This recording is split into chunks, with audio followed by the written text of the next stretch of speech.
She weighed more than society said a woman should. 3 broken engagements had taught her that. 3 men who whispered she was beautiful in the dark, then ran in the daylight. So when Eleanor McBride saw that newspaper advertisement, she laughed bitterly. Widower needs help. 3 children. Do not need pretty, need sturdy. For the first time in 28 years, her body was not a curse. It was a qualification.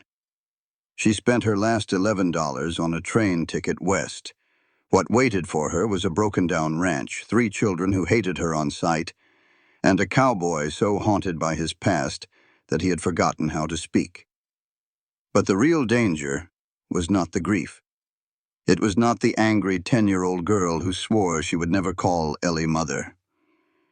It was not even the silence that hung over that house like a funeral shroud. The real danger was watching from the tree line. A man who had waited 10 years for revenge. A man who had already killed once. And he was not finished. When Ellie finally said the words that would change everything, the cowboy went quiet. Not because he had no answer, but because some answers take a lifetime to give.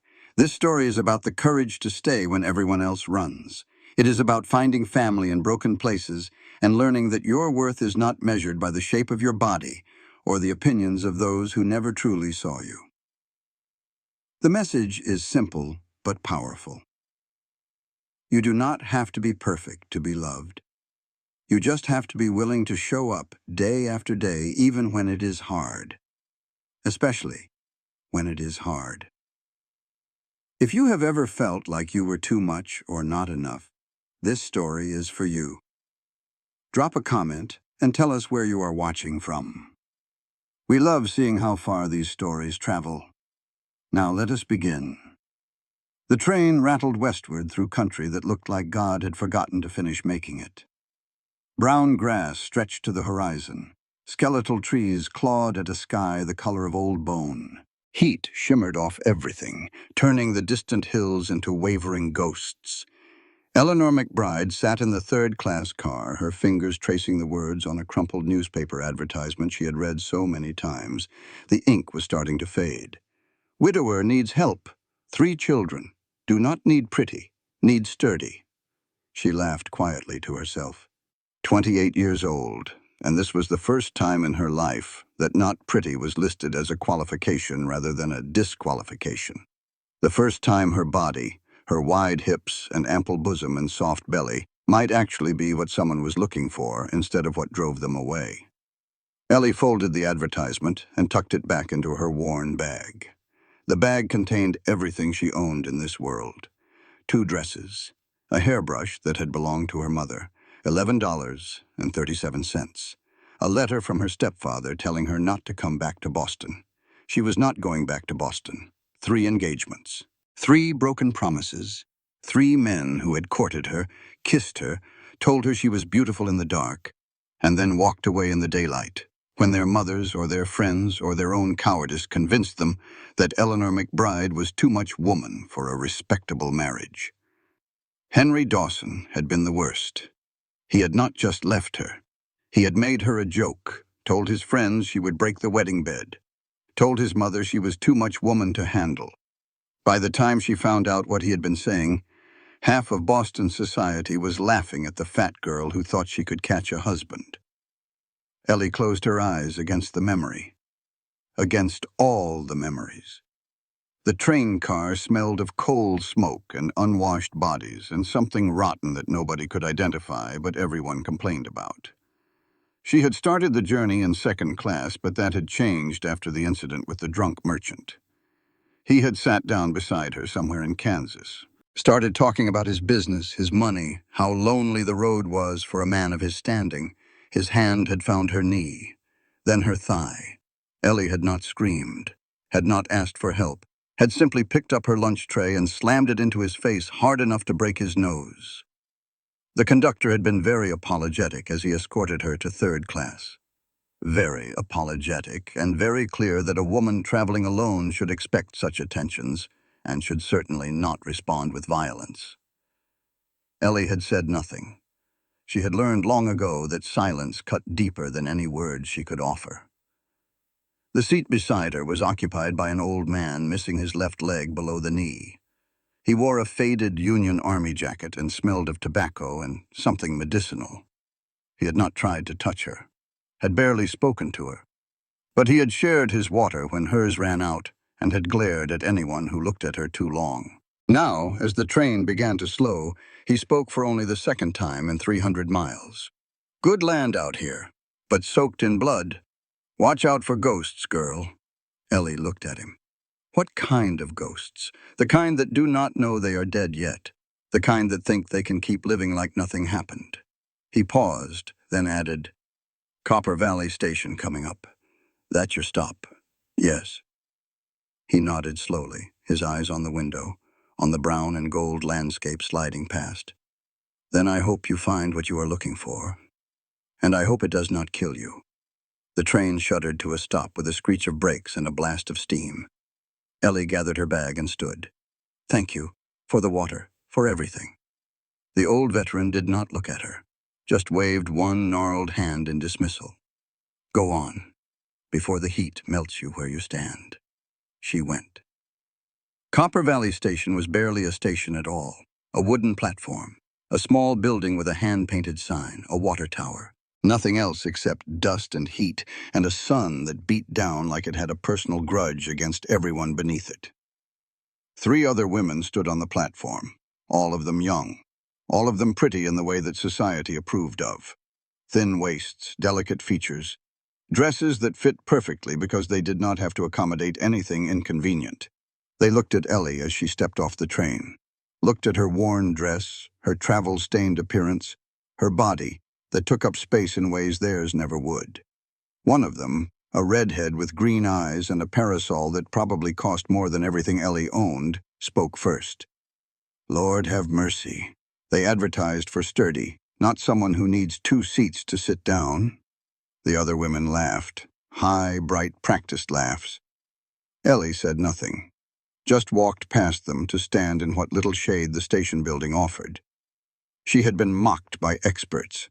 These amateurs could not touch her. The redhead was not finished. "I am Rachel Whitmore. My father owns the bank in Cedar Falls. I am here because Jessie Coulter is the most eligible widower in 3 counties, and those children need a mother with proper breeding." Still, Ellie said nothing. Rachel's eyes narrowed. "And you are?" Silence. "I asked you a question. It is rude not to answer." Ellie finally looked at her. Looked at her pretty face and expensive dress and cruel eyes. Then she looked away again, dismissing her without a word. Rachel's face flushed red. "Well, I suppose some people have no manners at all. I'm sure Mr. Coulter will see immediately what kind of quality he needs for his children." The other women murmured agreement. They formed a little cluster of silk and judgment, leaving Ellie alone in her patch of shade. She was used to being alone. The wagon appeared 20 minutes later, coming down the main road in a cloud of dust. An old wagon, well used, pulled by 2 horses that looked almost as tired as the man driving them. Jessie Coulter. Ellie watched him approach. Tall, even sitting down. Broad shoulders beneath a worn work shirt. A hat pulled low over his face. When he got close enough, she could see more. A long scar running down his left cheek. Gray eyes that seemed to look through things rather than at them. Hands that held the reins like they were holding something dangerous. 3 children sat in the wagon bed. A girl of about 10, with dark hair and fierce blue eyes that swept over the waiting women like a general surveying enemy troops.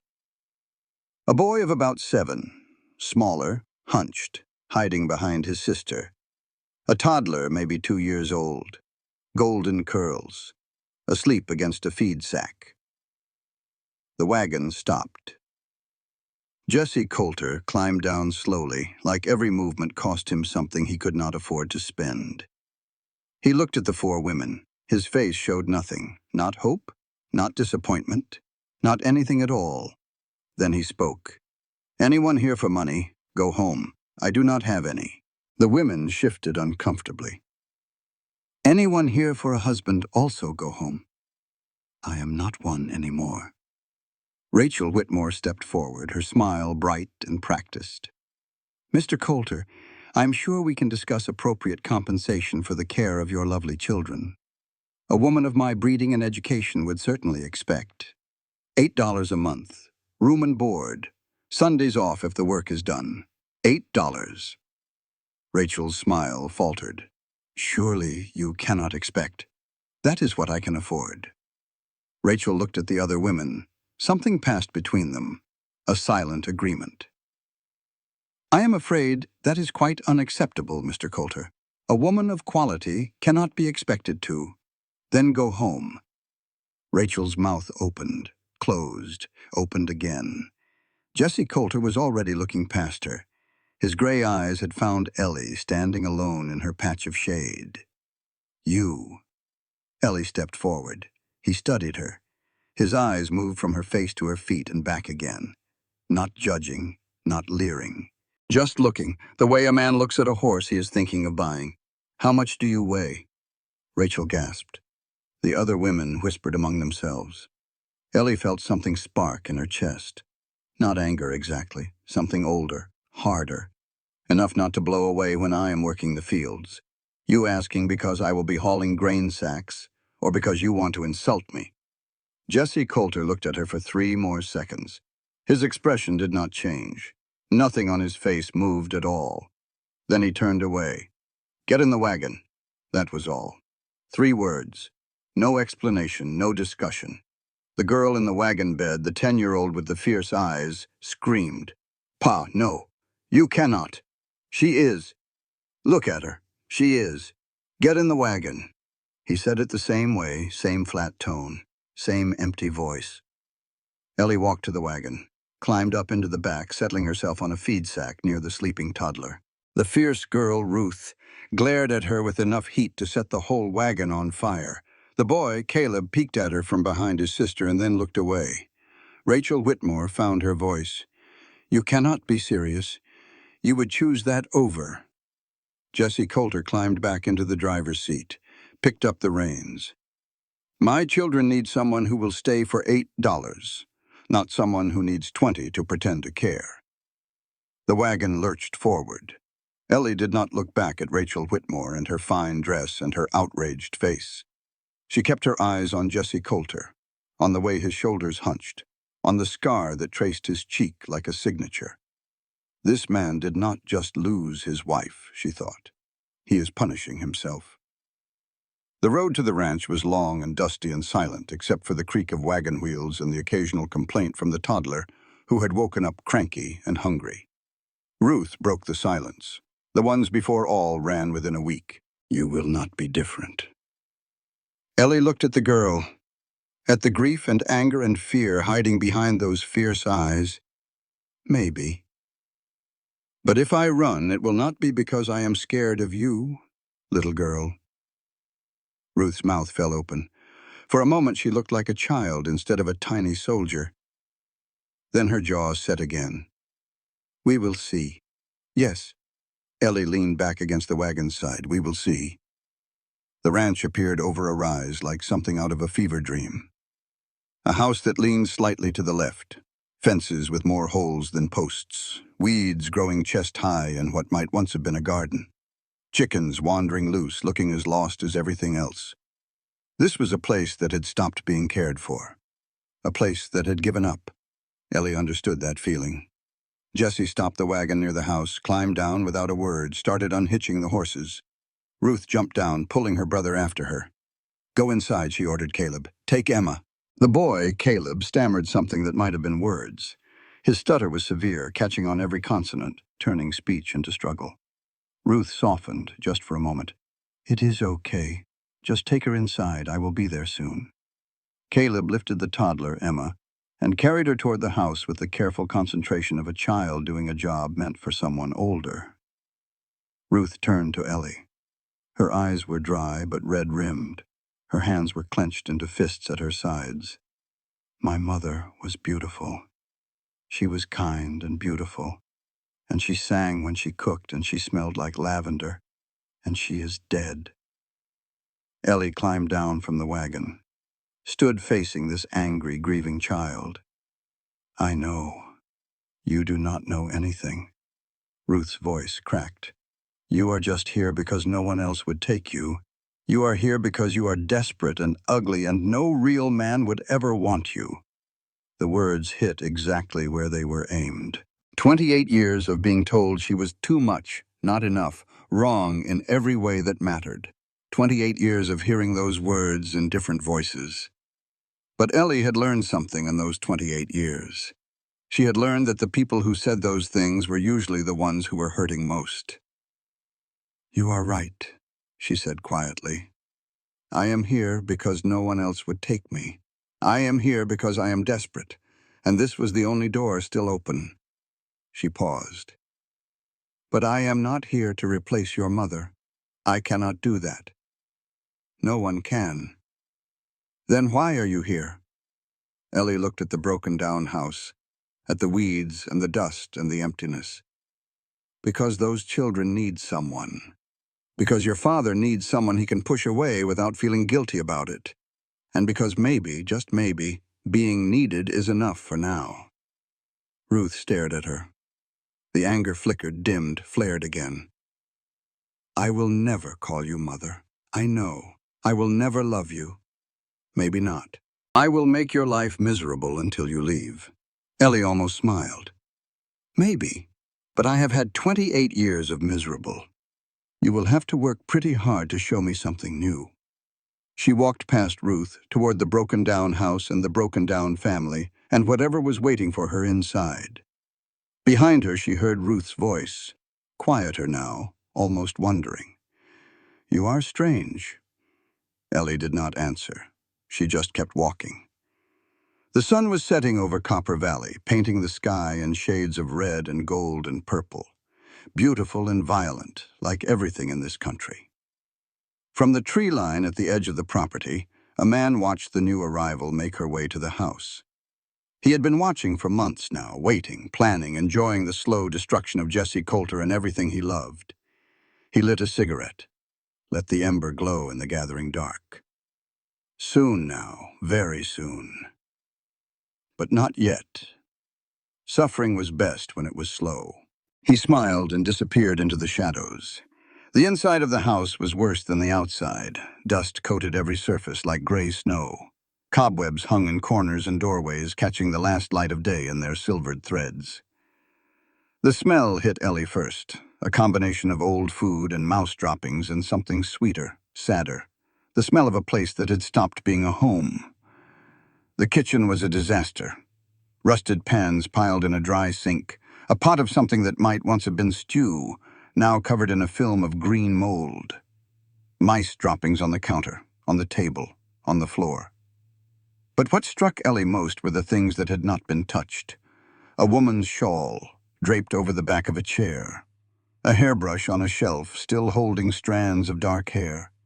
A pair of small shoes by the door, sized for a woman, waiting for feet that would never fill them again.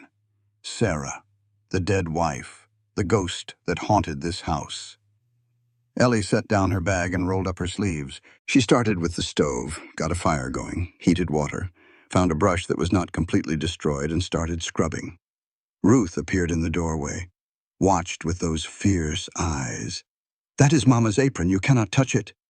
Ellie had found it hanging on a hook by the stove. Faded blue fabric with small white flowers. She held it carefully. I was going to wash it. It is dirty.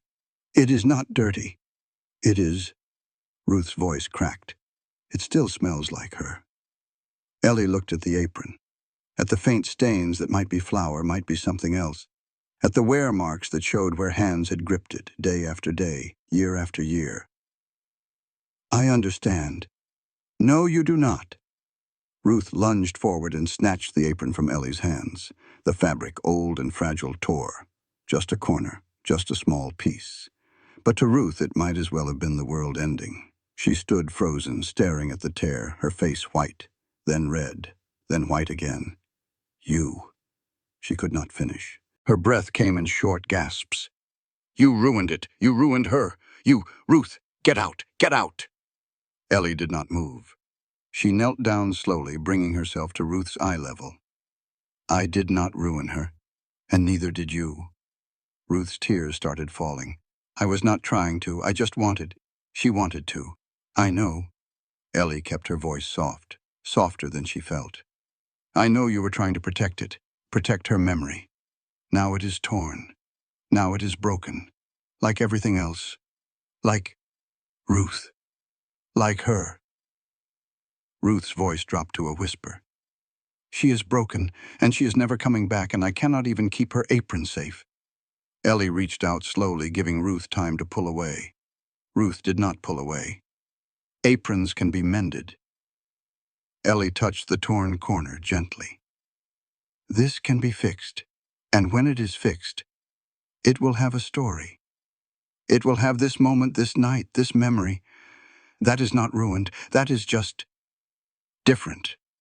Ruth looked at her through tear-blurred eyes. You talk funny, I know. Why? Because I do not know how to talk any other way. Ruth sniffled, wiped her nose on her sleeve, clutched the torn apron to her chest. I still do not like you. I know, and I'm not calling you Mama. I know that too. Ruth hesitated. Then she turned and ran upstairs, the apron pressed against her like a talisman. Ellie stayed kneeling on the dirty floor for a long moment. Then she stood, found the brush, and went back to scrubbing. The night stretched on. Ellie cleaned until her hands were raw. She threw out the rotted food, scrubbed the pots, swept the mouse droppings, wiped down every surface she could reach. The work was mindless and exhausting and exactly what she needed. Around midnight, she heard crying, not from upstairs where the children slept, from outside. She found Caleb curled up against the barn door, his thin body shaking with sobs that he was trying desperately to muffle. Ellie sat down beside him, not too close, close enough. Cannot sleep in the house. His stutter turned the words into a struggle. The H house has Mama's voice. Ellie did not tell him he was being foolish, did not tell him his mother was gone and he needed to accept it, did not say any of the things that adults always seem to say to grieving children. Yeah, she said quietly. Old houses hold on to voices. The walls remember. The floors remember. Everything remembers. It is not ghosts? No, it is not ghosts. It is memories. And memories can hurt worse than ghosts ever could. Caleb looked at her with red-rimmed eyes. Are you scared of memories? Ellie stared out at the dark ranch, at the shadows and the silence. Yes, I am scared of them every day. Well, what do you to do? I keep moving, keep working, keep my hands busy so my mind does not have time to remember. Does it work? Ellie thought about Boston, about Henry Dawson and his cruel words, about her stepfather and his cold dismissal, about all the nights she had spent alone wondering if everyone was right about her. Sometimes, she said, sometimes it works. They sat in silence for a while. The night was full of sounds, insects and distant animals and the creak of the windmill. The stars overhead were brighter than any Ellie had seen in the city. Eventually, Caleb's breathing steadied. His eyes started to droop. You are not like the others. What others? The women who came before. They tried to make us happy. Tried to fix us. I do not know how to fix anyone. I cannot even fix myself. Caleb almost smiled. That is okay. I do not think we can be fixed anyway. Ellie felt something crack in her chest. Something that had been frozen for a long time. Maybe we do not need to be fixed. Maybe we just need to learn how to be broken without falling apart. Caleb thought about this. Then he leaned against her shoulder just slightly. Just enough.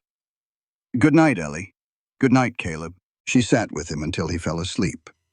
Then she carried him inside, up the stairs, and tucked him into his bed. Jessie Coulter watched from the shadows. She had not seen him, had not heard him, but he had been there, watching her sit with his son, watching her carry the boy inside, watching her do something that none of the women before had done. She had not tried to fix anything. She had just been there. He turned away and disappeared into the barn, where he had been sleeping since Sarah died. Just before dawn, Ellie woke from a thin and restless sleep. Something was wrong. She went to the window, looked out at the gray light of early morning. A man stood at the tree line, tall, still, watching the house. As she watched, he raised his hand, slowly, deliberately, a wave that was also a message. I see you. I am here. I am waiting. Ellie's blood went cold. She ran outside, still in her sleeping dress, bare feet on the cold ground. No one was there. But on the doorstep, placed with careful precision, was a single flower. A wild flower with small purple petals. The kind of flower that grew on graves. Ellie picked it up, held it in trembling hands. Someone was watching this house. Someone who wanted them to know it. She looked back at the tree line, at the shadows that might or might not be hiding something dangerous. Then she took the flower inside and hid it in her bag. She would not tell Jessie. Not yet. Not until she knew more. But she would remember. Morning came slowly to the Coulter ranch. Ellie had breakfast ready when the children woke. Biscuits and gravy, nothing fancy but hot and filling. She had found flour and lard and a few strips of bacon that were still good. Ruth came down first, eyed the food suspiciously. It is probably poisoned. Then I will die and you will be rid of me. Ellie set a plate on the table. Eat. Ruth sat, picked at the biscuit, took a bite. Her eyes widened slightly. It is. She stopped herself. It is acceptable. Thank you. That was not a compliment. I know. Caleb came down next, carrying Emma. The toddler squirmed in his arms, reaching for the table. Food, Caleb said unnecessarily. Sit down. There is plenty. They ate in silence. Even Ruth cleaned her plate, though she refused to admit it was good. Jessie did not come in for breakfast. Ellie found him in the barn, already working. His shirt was soaked with sweat. His hands were bloody from some repair she could not identify. There is food. I ate. You did not. He finally looked at her. The same flat gray eyes. The same empty expression. I do not need you to take care of me. Number. Ellie held his gaze. You need someone to take care of your children while you work yourself to death. That is what you are paying me for. Something flickered in his eyes. Surprise, maybe, or something older. You are not like the others, so I have been told. They stayed like that for a long moment, standing in the dusty barn light, neither one willing to look away first. The ones before, Jessie said finally. They wanted things. Money, marriage, a way out of their own lives. And you think I do not want those things? He studied her. I think you want something. But I do not know what it is. Ellie thought about the flower hidden in her bag, about the man in the trees, about all the questions she could not yet answer. Maybe I just want to be useful. Maybe that is enough. It is not. Then maybe I will figure out the rest as I go. Jessie turned back to his work. You have 1 week. If the children do not want you by then, you are gone. Fair enough. She walked back to the house. She could feel his eyes on her back all the way to the door. That night, Ellie explored the house more thoroughly. She was looking for answers, for information about this family, this place, this man who barely spoke, and his children who carried grief like a weight too heavy for their small shoulders. She found Sarah's things first. Clothes still hanging in the closet, jewelry still sitting on the dresser, a hairbrush still holding strands of dark hair. Jessie had not touched any of it, had not moved anything, had left it all exactly as it was the day his wife died. 8 months. 8 months of living in a shrine. In the kitchen, Ellie noticed a loose floorboard. She pried it up carefully. Underneath was a box.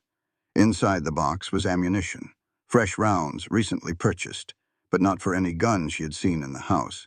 She kept looking. In the trash, she found pieces of a torn letter. She pieced them together carefully on the kitchen table. Most of the words were lost, but enough remained. You think you can run, but the past always finds its way home. See you soon, Jesse. No signature, no return address. Someone was coming for Jesse Coulter, someone who knew his past, someone who was not finished with him yet. Ellie hid the letter pieces in her bag next to the flower. She would find out the truth, whatever it took.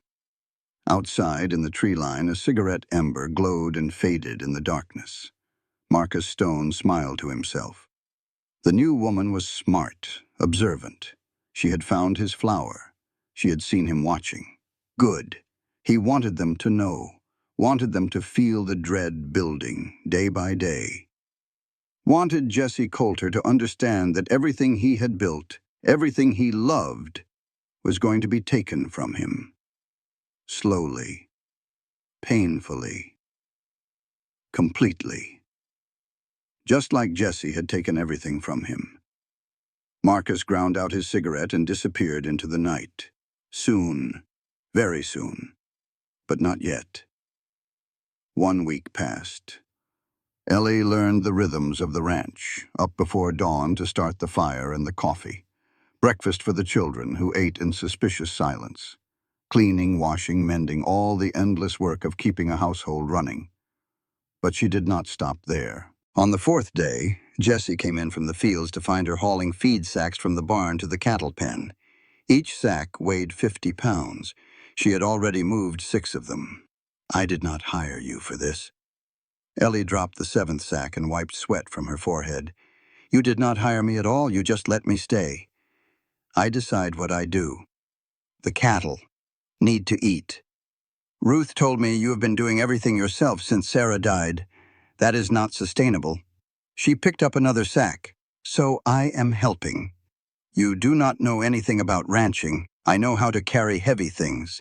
I know how to work until the work is done. The rest I can learn. Jesse stood there for a long moment. His jaw worked like he was chewing on words he could not quite spit out. Fine. But if you get hurt, I am not responsible. Fair enough. She carried 3 more sacks before her arms gave out. That night, Ruth appeared in the kitchen doorway while Ellie was preparing dinner. You worked outside today. Yes. Why? Because there was work to be done. Ruth crossed her arms. Mama never worked outside. She said it was not proper. Ellie looked at the girl. Proper is a word people use when they want you to stay in a box. I have never been very good at boxes. Ruth almost smiled. Almost. You are still not my mother. I know. Ruth disappeared upstairs. But she had almost smiled, and that was something. The storm came on the 7th day. It blew in from the west without warning, turning the sky from clear blue to angry black in less than an hour. Lightning cracked across the horizon. Thunder shook the windows. Jesse came in from checking the fence line, his face grim. Cattle are scattered. Need to get them to shelter before the full storm hits. I will come with you. No. Ellie was already pulling on her boots. You cannot do it alone. Not in time. The children. Ruth is 10 years old and smarter than most adults. She can watch Caleb and Emma for a few hours. Jesse started to argue. Then he looked at her, really looked, and saw something in her face that made him stop. If you slow me down, I will not. They rode out together into the building storm. The wind hit like a fist. Rain came next, hard and cold and relentless. Within minutes, Ellie was soaked to the skin, her dress plastered to her body, her hair streaming behind her like a flag. Jesse rode ahead, his horse sure-footed even in the mud. He knew this land, knew every dip and rise, every place where cattle might shelter from the weather. They found the first group huddled against a rock outcropping.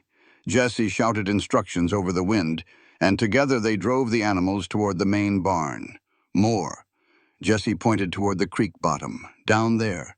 They found 15 head near the water, confused and frightened by the storm. The creek was rising fast, rain-fed waters churning brown and angry. They drove the cattle toward higher ground. Ellie's horse stumbled twice, but she held on, kept moving, refused to fall behind. One cow was missing, the old spotted one that Ruth secretly called Daisy. Jesse swore under his breath. She is calving. Must have found somewhere to hide. I will find her. No, too dangerous. It is one cow. Ellie pulled her horse around. I can find one cow. She did not wait for him to argue. The creek bottom was a maze of brush and fallen trees. The rain made it impossible to see more than a few feet ahead. But Ellie pushed on, following the sounds of distress that the wind could not quite drown out. She found Daisy in a small clearing, half hidden by brush. The cow was on her side, sides heaving, clearly in the middle of a difficult birth. The calf was stuck. Ellie dismounted and tied her horse to a tree, knelt in the mud beside the laboring cow. She had helped with births before, back in Boston, when her father was still alive and they used to visit his brother's farm. She knew what to do. What? Or at least she knew enough to try. The calf was turned wrong, one leg folded back. Ellie reached in, up to her shoulder in blood and fluid, feeling for the bent leg, trying to straighten it. The cow bellowed in pain. Ellie gritted her teeth and kept working. Time lost meaning. There was only the rain and the wind and the struggle of new life trying to enter a world that did not make it easy. Finally, the leg straightened. The calf began to slide free. Ellie pulled, guided, helped the small body emerge into the storm. The calf was not breathing. She cleared its mouth, rubbed its sides, breathed into its nostrils, the way she had seen her uncle do years ago. Nothing. Come on. She rubbed harder. Come on. Breathe. Breathe. The calf twitched, coughed, drew a shuddering breath. Ellie sat back in the mud, covered in blood and rain, and things she did not want to think about too carefully. The calf was alive. The mother cow heaved herself up, began licking her baby clean. Ellie laughed, a raw sound that was half sob. Jesse found her there, kneeling in the mud, laughing and crying, covered in the evidence of new life. He did not say anything. Just looked at her for a long moment, his gray eyes unreadable. Then he reached down and pulled her to her feet. The barn was dry and warm after the storm. They had gotten all the cattle to shelter. The calf and its mother were safe in a clean stall. The rain still hammered the roof, but inside it was almost peaceful. Ellie sat on a hay bale, too exhausted to move. Her dress was ruined. Her hair was a tangled mess. She was covered in mud and blood and other things. She had never felt more alive. Jesse sat across from her, a lantern between them, casting flickering shadows on the barn walls. Why did you stay? The question cut through the silence like a knife. Ellie looked at him. At the scar on his cheek, the shadows under his eyes, the tension in his shoulders that never seemed to ease. Because there was nowhere else to go. That is not a reason. She almost smiled. Then it is the only reason I am willing to give you. The lantern flickered. Rain drummed on the roof. Outside, thunder rolled across the valley like a slow wave. You are a dangerous woman, Ellie McBride. I will take that as a compliment. He looked at her for a long moment. Then he reached toward her face, to brush the mud from her cheek. That was all. A simple gesture. Innocent. But Ellie flinched, pulled back. Her body moved before her mind could stop it. The automatic response of someone who had learned to expect rejection instead of kindness. Jesse's hand stopped in midair. His eyes searched her face. Who hurt you? Ellie did not answer. Could not answer. The words were stuck somewhere in her chest, tangled up with 28 years of being told she was too much, not enough, wrong in every way. Jesse withdrew his hand slowly. He did not ask again. Did not push. He just looked at her with those gray eyes that seemed to see everything she was trying to hide. The rain will stop by morning. He stood, breaking the moment. You should get some sleep. What about you? I will watch the animals. He walked away before she could respond. Ellie sat alone in the lantern light, her hand pressed against the cheek he had almost touched. You are a dangerous woman, maybe, but not as dangerous as you, Jessie Coulter. She fell asleep on the hay bale, listening to the rain. The next morning, Ruth was waiting on the porch when Ellie returned to the house. "You look terrible." "Thank you. Pa said you saved Daisy. And her calf." Ellie stopped walking, looked at the girl. Ruth's face was doing something complicated.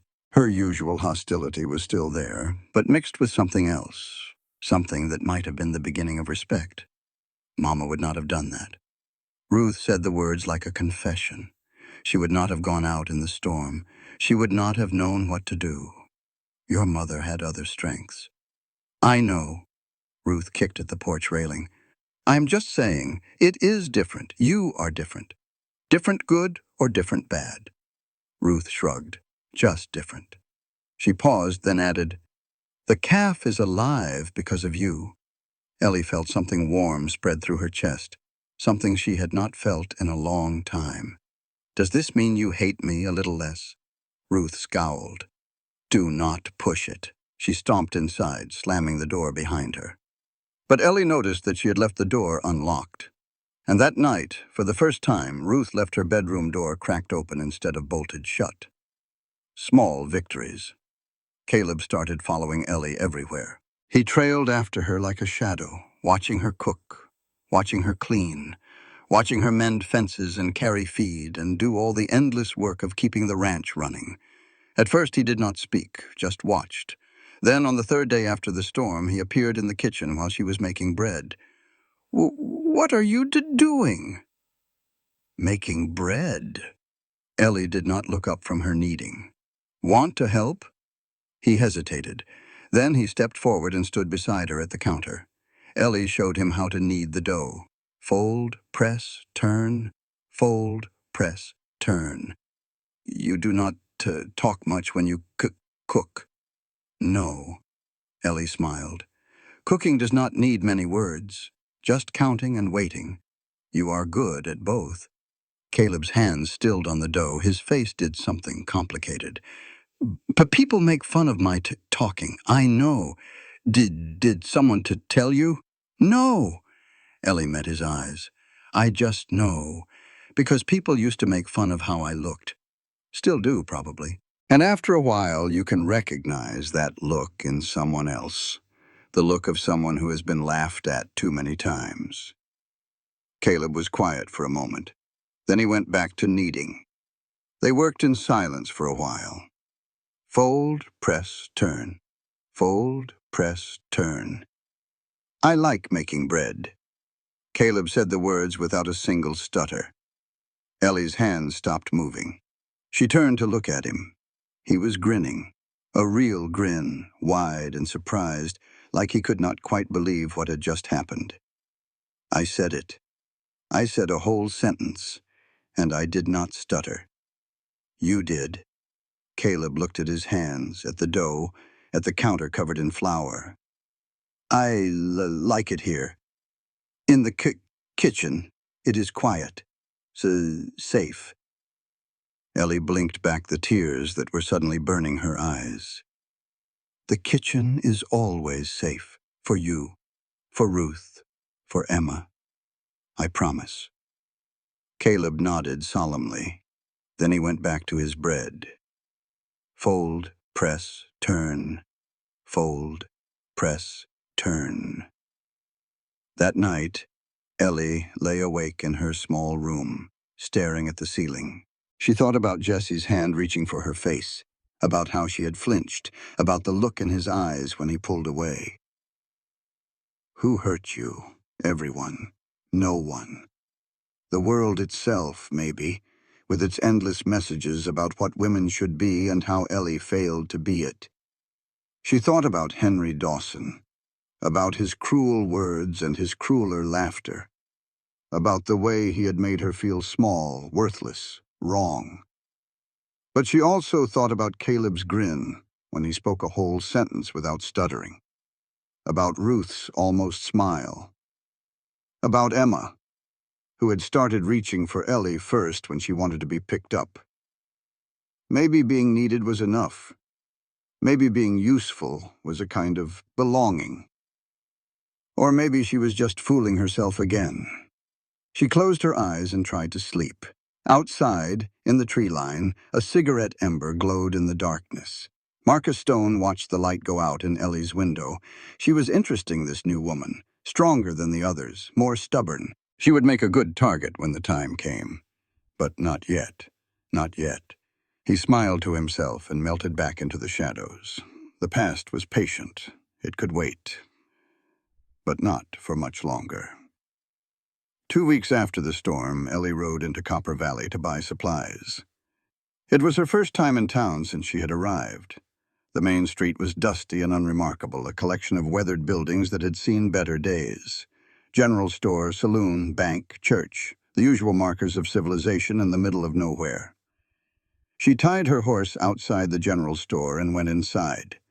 The store smelled of leather and tobacco and dried goods. Barrels of flour and sugar lined one wall. Tools hung from hooks in the ceiling. A glass case near the counter displayed bullets and small knives. Ellie gathered what she needed: coffee, salt, a bolt of cloth that Ruth could use to make a new dress if she wanted. Simple things. She was reaching for a jar of honey when a voice behind her made her blood freeze. Eleanor. Eleanor McBride. She knew that voice. Had heard it in her nightmares for years. She turned slowly. Henry Dawson stood 3 feet away, dressed in a traveling suit. His face a mask of surprise that was quickly shifting to something else. Something calculating. "I hardly recognized you." He smiled, the same smile that had once made her believe he loved her.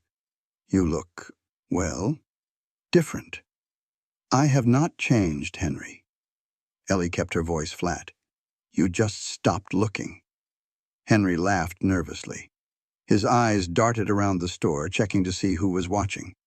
Several other customers had turned to observe the exchange. "Now that is not fair. We were young. I made a mistake. A mistake." Ellie set down the honey jar. "Is that what you call it?" "Eleanor, you told your mother I was too much woman to handle.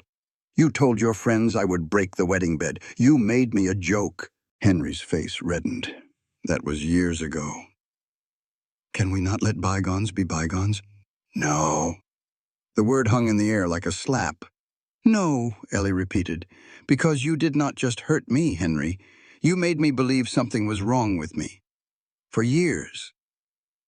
Every time a man looked at me, I wondered if he was thinking the same things you said. Every time someone laughed in my presence, I wondered if it was about me. Eleanor, please. People are watching. Let them watch." She stepped closer. "Let them see the man who courted me for 3 months, who told me I was beautiful, who asked for my hand, and then spread lies about me to anyone who would listen because he was too cowardly to simply say he had changed his mind."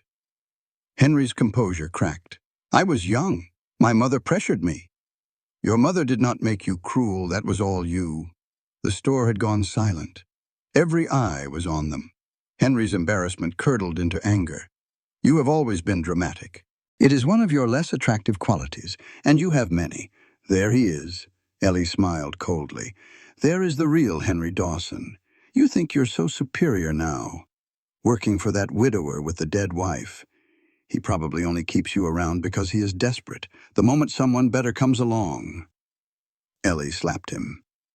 The sound cracked through the store like a gunshot. Henry staggered back, hand pressed to his reddening cheek, mouth open in shock.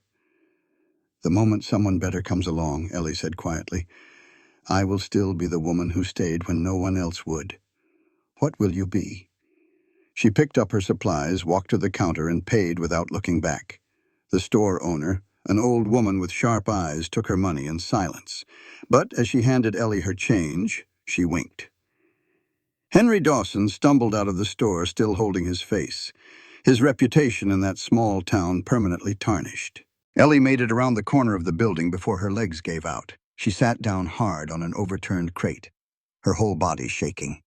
Not from fear, not from anger, from 28 years of words finally finding their way out. She put her head in her hands and cried. The back door of the saloon opened, and a woman stepped out. She was older, maybe 50, with weathered skin and eyes that had seen too much. Her dress was practical, her hair pinned up in a style that said she had more important things to do than worry about fashion. That was quite a show. Ellie looked up, wiping her eyes. I am sorry. I will leave. Why?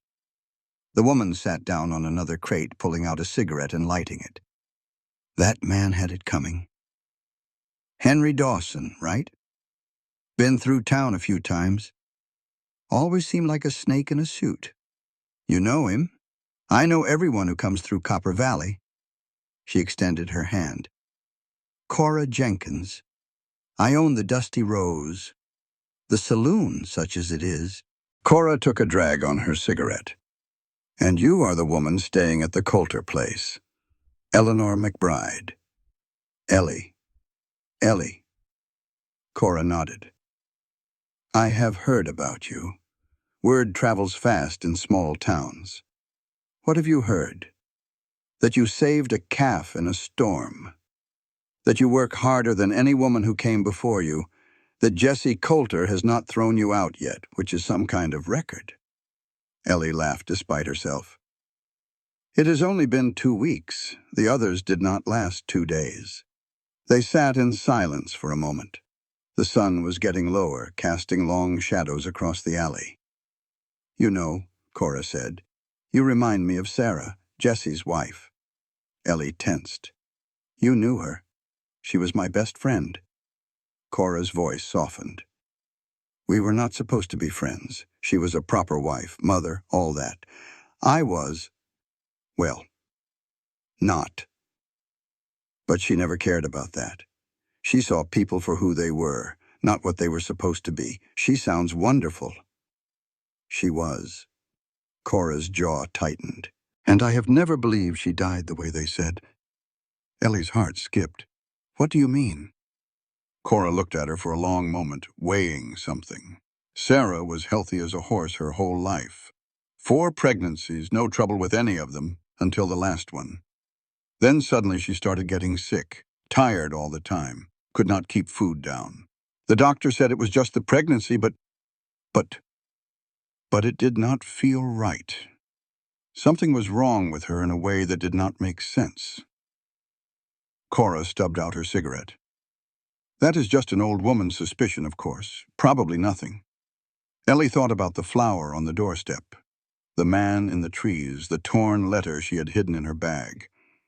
Who is the doctor? The one who treated her? Doc Winters. He has an office down by the livery. But he will not talk to you. He does not talk to anyone about Sarah. Why not? Because he is scared. Cora stood up, brushing off her skirt.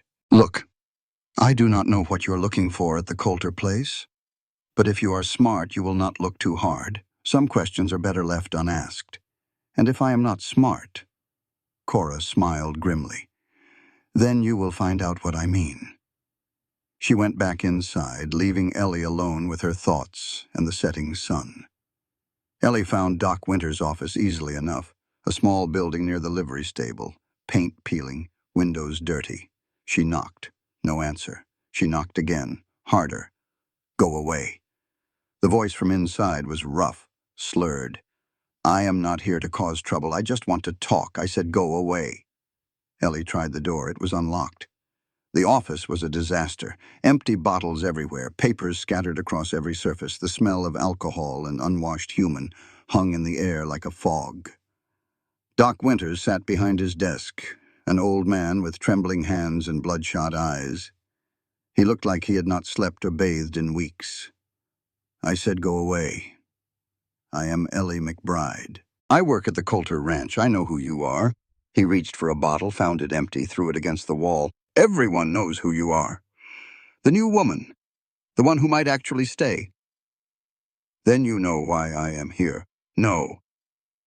I do not know anything. I do not remember anything. I do not talk about anything. His voice cracked. Leave me alone. Ellie sat down in the chair across from his desk. Did not ask permission. I found a flower on the doorstep. She kept her voice calm. The kind that grows on graves.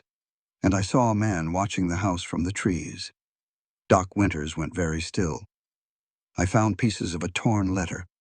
Something about the past finding its way home. Ellie leaned forward. Someone is threatening Jessie Coulter and his family. And I think you know who it is. You should leave. I am not leaving until you tell me something." Doc looked at her with eyes that held more fear than any drunk should have. "Everyone in that house is in danger," he said finally. "Has been since before Sarah died." "What do you mean?" "There is a man. He has been in town longer than anyone realizes, watches the Coulter place like a hawk watches a mouse. Who is he?" Doc shook his head. "I cannot. I will not. If he finds out I talked. Tell me. Ask Jesse." Doc's voice dropped to a whisper. "Ask him about Virginia City. Ask him about the name Stone. And when you do, make sure the children are not listening. Stone. The name from the letter. I have said too much." Doc stood, swaying. "Get out! Get out and do not come back." Ellie stood slowly. "Thank you. Do not thank me. I am not helping you. I am just. He could not finish. "Just go." She went. The county records office was closed by the time Ellie got there, but the clerk was still inside, eating his dinner. $5 bought her access to the archives for an hour. She searched for Stone, for Virginia City, for anything that might explain what Doc Winters had been too afraid to say. She found it in an old newspaper, yellowed and brittle. "Mining magnate Thomas Stone killed in Virginia City.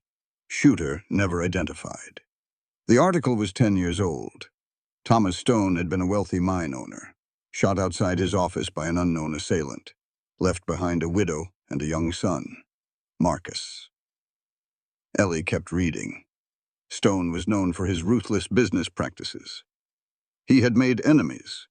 The killing was assumed to be related to a dispute with rival miners, but the shooter had never been found. Ellie thought about Jesse Coulter, about the scar on his cheek, about the way he held himself like a man waiting for a bullet, about the way he had said, "I have enemies." From before. Before what? She was starting to understand. The ride back to the ranch was long and dark. Ellie had more questions than answers. But the pieces were starting to come together. Jesse had a past, a violent past. Someone had died because of it, and now someone was coming to collect the debt. She found Jesse on the porch when she returned, sitting in the darkness, a rifle across his knees. "You are late." "I had business in town." "What kind of business?" Ellie dismounted and tied her horse. The kind that involved asking questions. Jesse's eyes narrowed. "What questions? Who is watching us from the trees? Who left a flower on our doorstep? Who wrote the letter I found in the trash, the one about the past finding its way home?" Silence stretched between them like a wire pulled tight. "You found the letter. Pieces of it." Ellie climbed the porch steps. "Enough to know that someone is coming for you.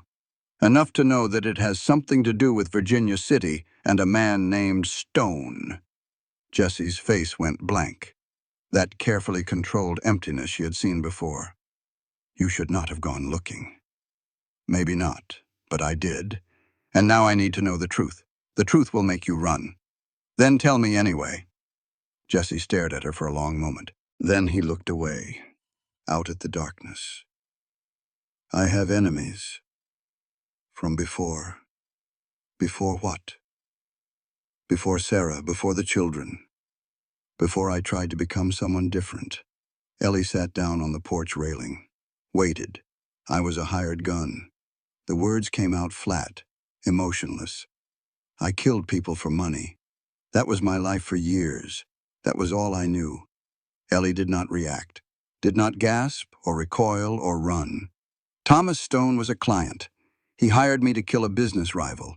And after that job was done, he tried to hire me again. To kill his wife and his son, to collect on life insurance policies, to be free of his family so he could start fresh somewhere else. But you did not do it." "Number."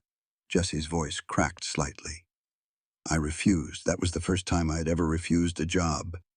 And Stone threatened me, said he would expose me to the law, said he would destroy me. What happened? I shot him." Jesse finally looked at Ellie, right there in his office in front of his son. "Marcus. Marcus." Jesse nodded. "He was 15 years old. He watched his father die. And he has been looking for me ever since. Sarah." Ellie's voice was barely a whisper. Did Marcus? I do not know. Jesse's hands clenched on the rifle. I have wondered. Every night since she died, I have wondered, but I cannot prove anything. The pieces clicked into place. The flower on the doorstep. The watcher in the trees. The cryptic letter. Marcus Stone had found Jesse Coulter, and he was not finished. You should run, Jesse said. Take what I owe you and go. This is not your fight. Ellie thought about Boston, about Henry Dawson, about 28 years of being told she was not enough. I am done running, she said quietly. Are you? Jesse looked at her. In the darkness, she could not read his expression. You should be scared. I am terrified. She stood and walked to the door. But I am more scared of being alone again than I am of whatever is coming. She went inside before he could respond. Behind her, she heard him exhale, a long, shaky breath, then the creak of his chair as he settled in to keep watch through the night. 3 days passed. Ellie and Jesse did not speak about their conversation on the porch. They worked side by side, ate meals with the children, maintained the careful distance they had established. But something had changed. Jesse no longer avoided her eyes. When their hands brushed reaching for the same tool, he did not pull away immediately. And at night, Ellie noticed that he checked the locks twice instead of once, that he kept his rifle closer. He was preparing for something. On the 4th day, Ellie went back to see Doc Winters. The office looked the same. Bottles everywhere, papers scattered, the smell of despair. But Doc himself was different. Cleaner, more alert. Still shaking, but not as badly. I knew you would come back. Ellie sat down. I need more information. I told you everything I could. You told me to ask about Virginia City and the name Stone. I did. Now I know Jesse's past, but I still do not know how it connects to Sarah's death. Doc looked at her with bloodshot eyes. And if I tell you, you will what? Save them. Fix everything. Make it all better. I will try. Trying is not enough. Not against Marcus Stone. Then tell me how to do better than try. Doc laughed bitterly. You cannot. He has money. He has men. He has patience. He has been waiting for 10 years to destroy Jesse Coulter, and he is not going to stop because some woman from Boston asks nicely. What about evidence? If Marcus killed Sarah, there must be proof. Doc's face went pale. I do not know anything about that. You were her doctor. You treated her during her pregnancy. You were there when she died. I do not remember. You remember everything. Ellie leaned forward. That is why you drink. To forget what you remember. Doc's hands started shaking again. You do not understand. Then make me understand. If I talk. Doc's voice dropped to a whisper. If I tell you what I know, he will kill me. He will kill everyone I care about. He has done it before. To who? To my sister. Doc's eyes filled with tears. She lived in Carson City, had 3 children. Marcus Stone had them all killed because I hesitated to give Sarah the medicine he provided. Ellie's blood went cold. Medicine. It was supposed to be vitamins, supplements for the pregnancy. But it... Doc put his head in his hands. It was poison. Slow-acting, untraceable. By the time I realized what was happening, it was too late. You killed Sarah. Marcus Stone killed Sarah. I was just the weapon he used. Doc looked up, his face ravaged by guilt. I have lived with that every day for 8 months. I will live with it until I die. But I cannot tell anyone, not officially, because he is still out there, still watching. Ellie sat back, her mind racing. Doc Winters had poisoned Sarah Coulter on Marcus Stone's orders, because Marcus wanted Jesse to suffer. Wanted him to watch his wife die slowly, thinking it was natural causes. Wanted him to feel the same helplessness that Marcus had felt watching his father die. There has to be something we can do. There is nothing. Doc shook his head. Marcus owns the sheriff, owns the judge, has connections all the way to the territorial governor. You cannot fight him with law. You cannot fight him with guns. All you can do is run. Jesse will not run. Then Jesse will die, and so will anyone who stands with him. Doc stood up, swaying. I have said too much. Again. Go away. Do not come back, if you could do it over. Ellie stood as well. If you could go back to that day when Marcus first approached you, would you make a different choice? Doc looked at her with eyes that held nothing but pain.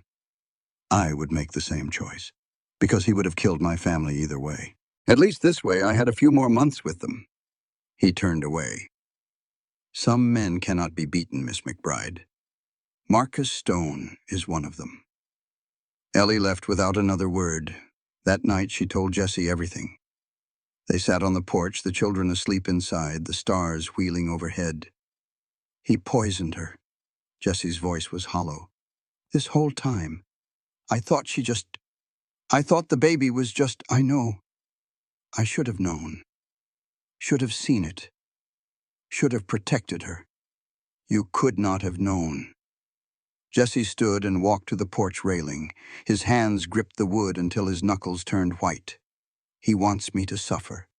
That is what this is about. Not the land, not the money.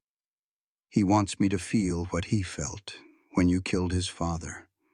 When I killed his father. Jesse turned to face her. I have never told anyone this, not even Sarah.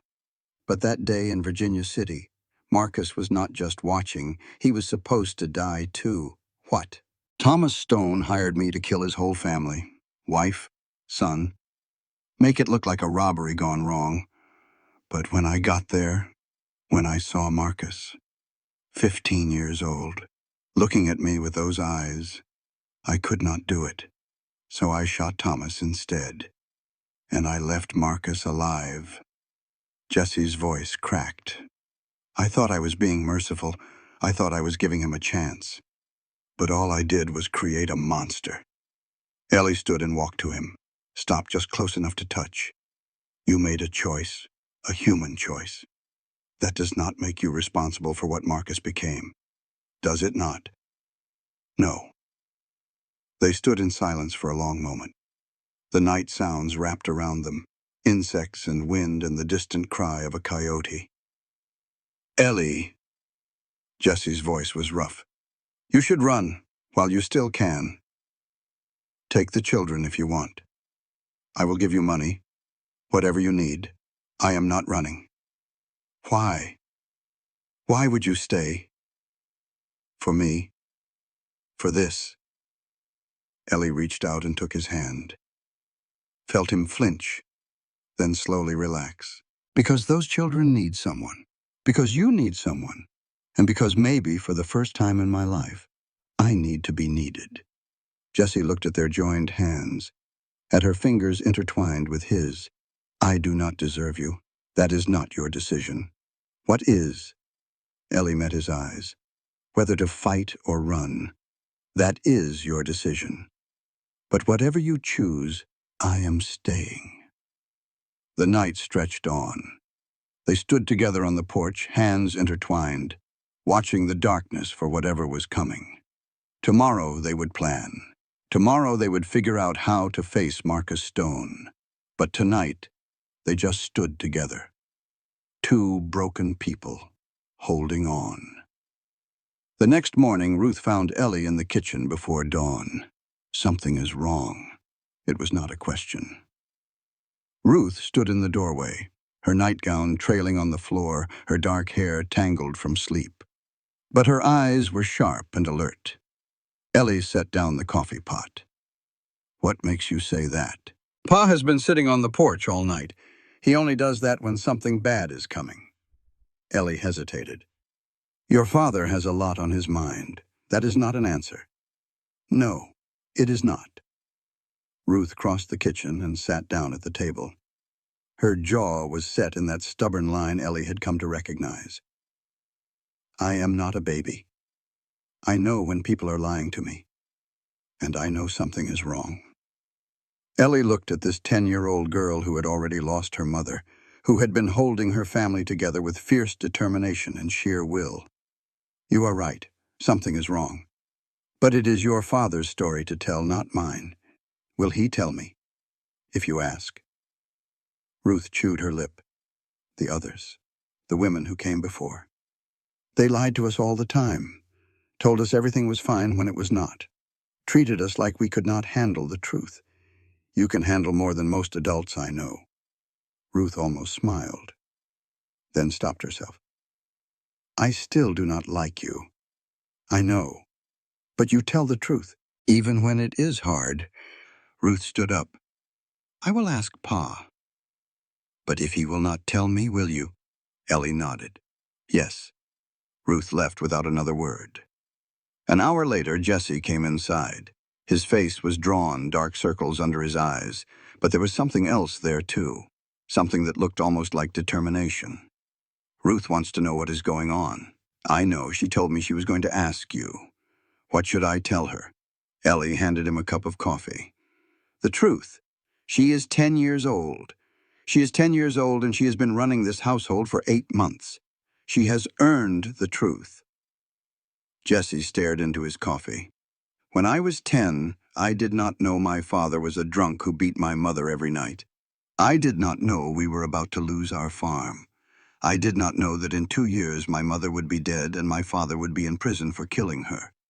Ellie's heart ached. Jesse.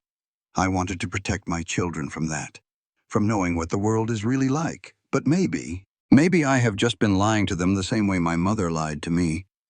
There is a difference between protecting and lying, is there? Ellie sat down across from him. You can tell them the truth without telling them everything. You can be honest about the danger without giving them nightmares. Jesse looked at her. What would you say? I would say that someone from your past has come to cause trouble, that we are going to deal with it, and that no matter what happens, we will keep them safe. That is not a lie. No, it is a promise. Jesse nodded slowly. Then he stood and went to find his daughter. Ellie did not hear the conversation. She stayed in the kitchen, giving them privacy. But an hour later, Ruth came downstairs. Her eyes were red from crying. Her jaw was set with that familiar stubborn line. Pa told me. Are you okay? No. Ruth sat down at the table. But I will be. She paused. He told me about before. About what he used to do. About why that man is after us. And I do not care. Ruth's voice was fierce. He is my pa. He is not the same person he used to be. Mama knew the truth and she loved him anyway. So will I. Ellie felt tears prick her eyes. Your mother would be proud of you. Ruth shrugged. She was always telling me that people can change, that who you were is not the same as who you are. I guess I finally understand what she meant. They sat in silence for a moment. What about Caleb? Ellie asked. And Emma? Caleb is too young to understand all of it. But Pa told him that there is a bad man who might try to hurt us, and that we are going to be careful until he goes away. That seemed to make sense to him. And Emma. Emma is 2. She just wants to know if there will be cookies. Ellie laughed, a genuine laugh that surprised both of them. Ruth looked at her with an expression that was almost friendly. You are still not my mother. I know, but maybe you are not the worst person who could have shown up on that train. High praise. Do not let it go to your head. Ruth stood and walked to the door. Then she stopped. Ellie. Yes. If something happens, if the bad man comes. Ruth's voice was steady, but her hands were shaking. I know how to shoot. Pa taught me. I can help protect Caleb and Emma. Ellie's heart broke a little. You should not have to. But I will if I have to. Yes, you will. Ruth nodded once and left. Ellie sat alone in the kitchen, thinking about all the ways the world forced children to grow up too fast. That afternoon, Ellie found Ruth in the old shed by the creek. She almost did not go in, almost turned around and left the girl to her privacy. But something made her knock on the weathered door.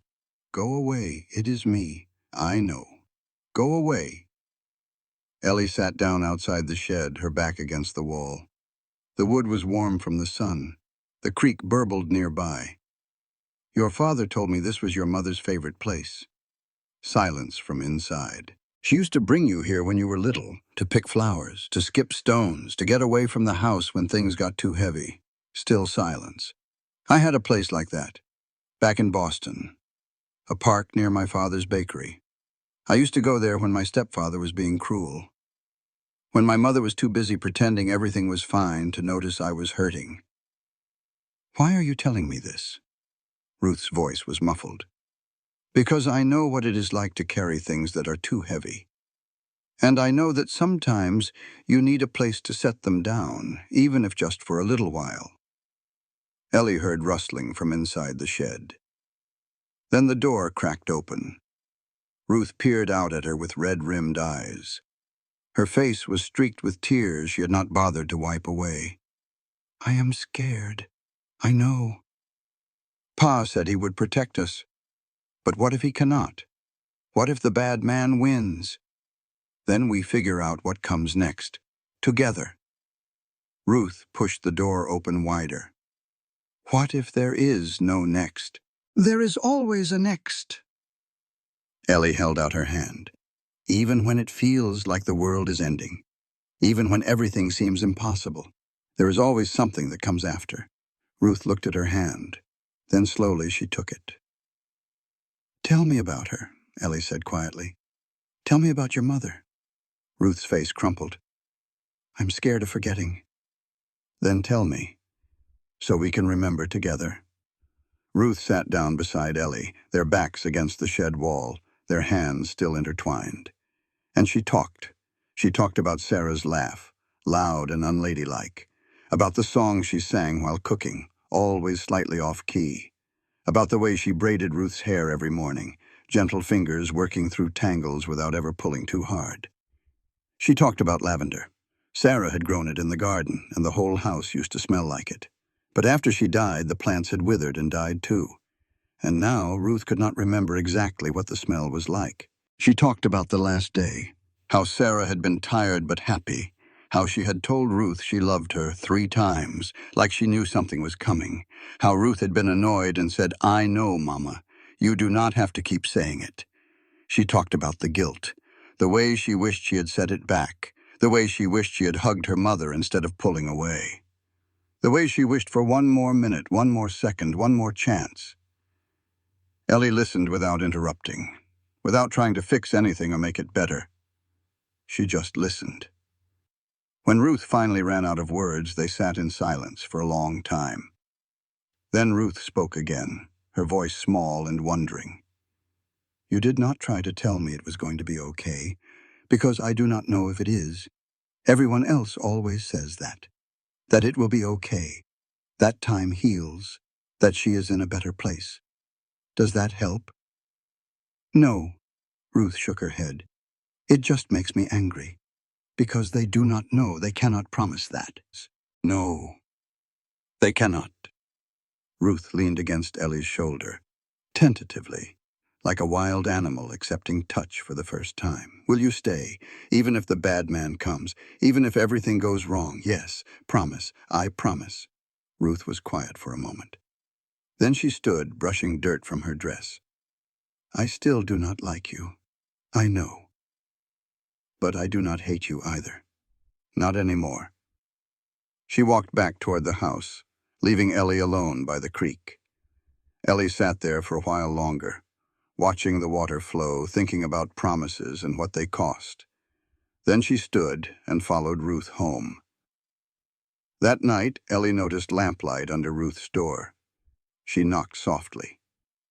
"Ruth." "What?" "Can I come in?" Pause.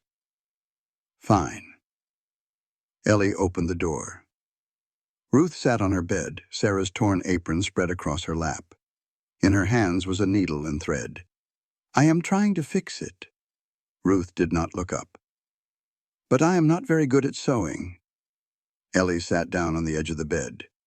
Want some help? You know how to sew. My father taught me, before he died.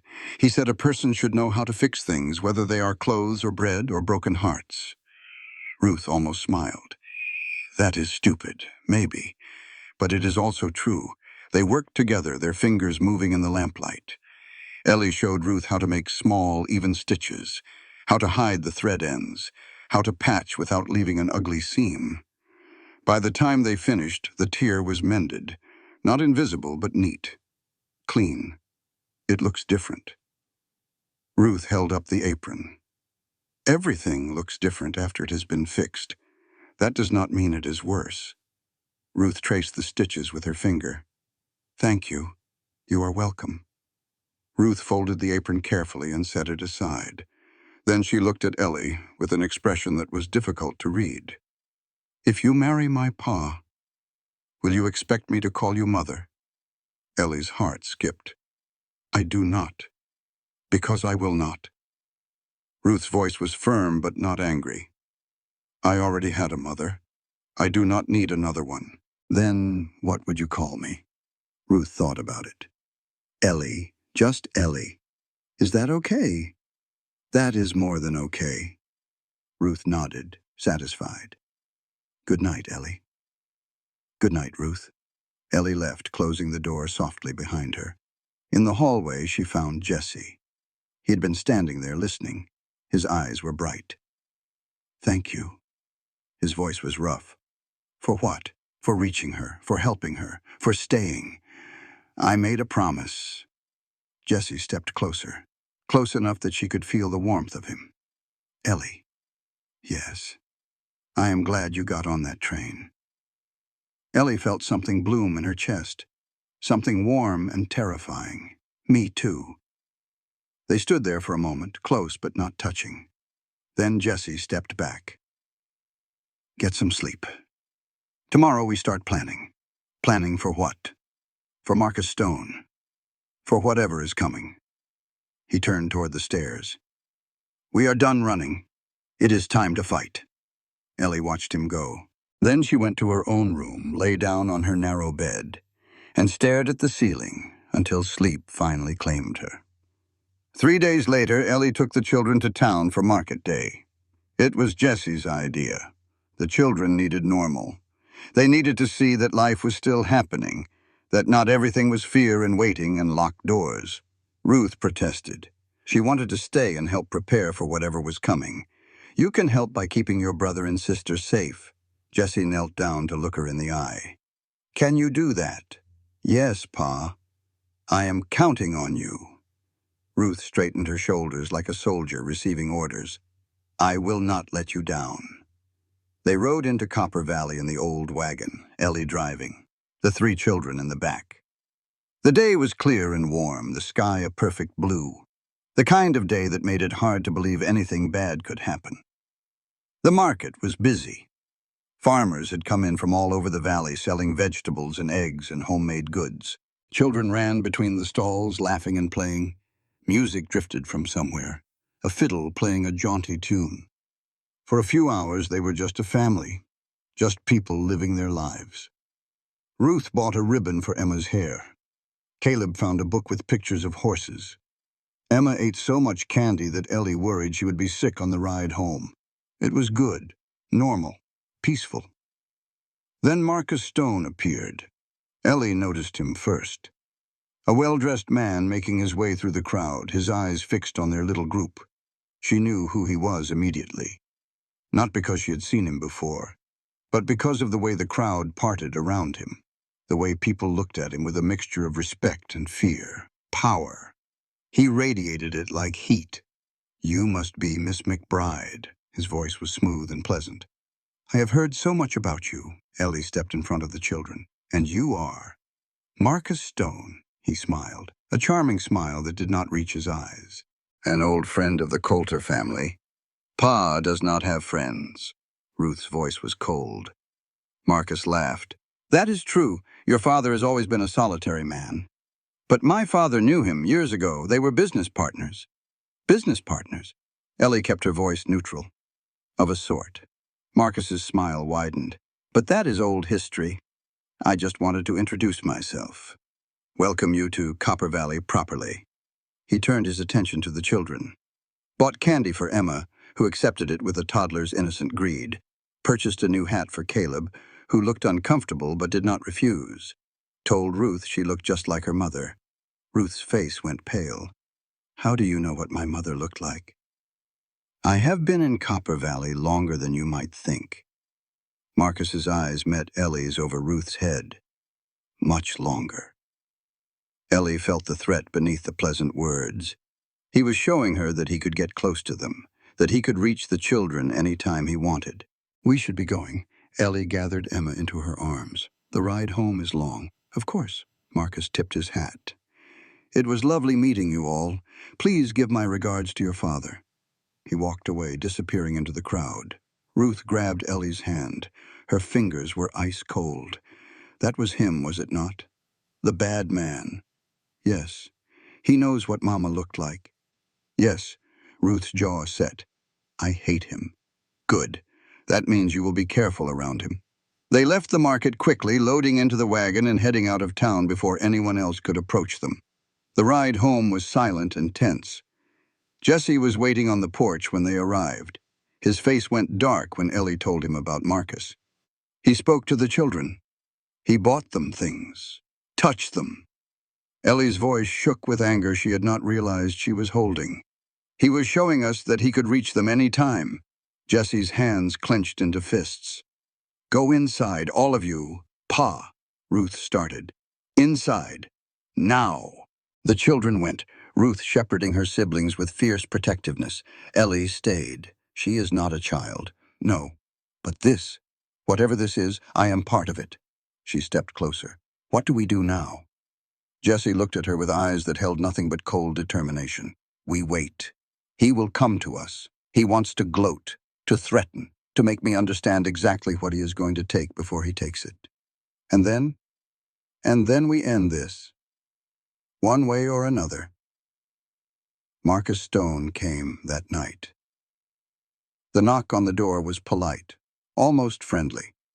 Jesse answered it with his rifle in hand.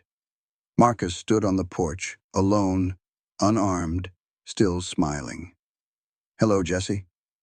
It has been a long time. 10 years. Has it been that long? Time flies. Marcus looked past Jesse to where Ellie stood, the children hidden behind her. I see you have found a replacement for Sarah. She is not as pretty, but sturdy. I can see the appeal. Jesse's rifle came up. Get off my land, now. Let us not be hasty. I came to talk. Marcus spread his hands. No weapons, no tricks. Just a conversation between old acquaintances. We have nothing to talk about. I think we do. Marcus's smile faded. I think we have 10 years to talk about. 10 years of me waiting, watching, planning. 10 years of you thinking you had escaped your past. I never thought that. No, perhaps not. Marcus stepped closer, unafraid of the rifle. Do you know what it is like to watch your father die? To see the life leave his eyes while you stand there, helpless, unable to do anything? Jesse said nothing. I was 15 years old. I watched you shoot him in cold blood. And then you walked away. Like it was nothing. Like he was nothing. Like I was nothing. Your father was a monster. My father was many things. Marcus's voice hardened. But he was mine. The only family I had. And you took him from me. So this is revenge. This is justice. Marcus smiled again, cold and empty. You took my father. So I took your wife. Slowly, painfully. I wanted you to watch her waste away, just like I watched my father bleed out. Jesse's whole body trembled. The rifle shook in his hands. Sarah was innocent. So was I. Marcus stepped back. But innocence does not matter in this world. Only power. And I have had 10 years to build power. 10 years to buy sheriffs and judges and politicians. 10 years to plan exactly how I would destroy you. What do you want? I want you to suffer. the way I suffered. I want you to lose everything piece by piece until there is nothing left. And then, when you have felt even a fraction of what I felt, I will kill you myself." Marcus turned to leave, then stopped. 2 weeks. You have 2 weeks to leave this ranch, the land that should have been my father's before you killed him and took his money. 2 weeks, or I start taking things, starting with the children. He looked directly at Ellie. She is brave, staying here when anyone with sense would have run. Marcus smiled. I hope she is also lucky. He disappeared into the darkness. Jesse stood on the porch, rifle still raised, staring at nothing. Ellie came to stand beside him. He admitted it. Her voice was barely a whisper. He killed Sarah. I know. We have evidence now. If we go to the authorities, he owns the authorities. Jesse lowered the rifle. The sheriff, the judge, the territorial governor, probably. He has spent 10 years building a web that cannot be broken.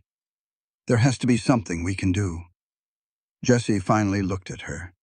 His eyes were empty in a way she had never seen before. He wants me to suffer. He wants me to watch everything I love be destroyed. And then he wants to kill me. I know. You should run. Take the children and run. I will give you money. I will give you everything I have. Just get them out of here. No, Ellie, no. She grabbed his arm. I am not running. The children are not running. We are going to fight. With what? Jesse's voice cracked. He has men. He has money. He has connections. What do we have? We have each other. We have people who hate Marcus Stone as much as we do. We have the truth. The truth does not matter. It always matters. Ellie took his face in her hands, forced him to look at her. Jesse Coulter. I did not come all the way from Boston to give up now. I did not survive Henry Dawson and my stepfather and 28 years of being told I was worthless just to let some rich man destroy everything. Jesse stared at her. Something shifted in his eyes. The emptiness retreated, replaced by something else. You are insane. Maybe. But I'm also right. He laughed. A broken sound, but a real one. What do you suggest? We start tonight. We make a list of everyone Marcus Stone has hurt, every family he has destroyed, every person with a grudge, and we give them a reason to fight back. That could take 2 weeks.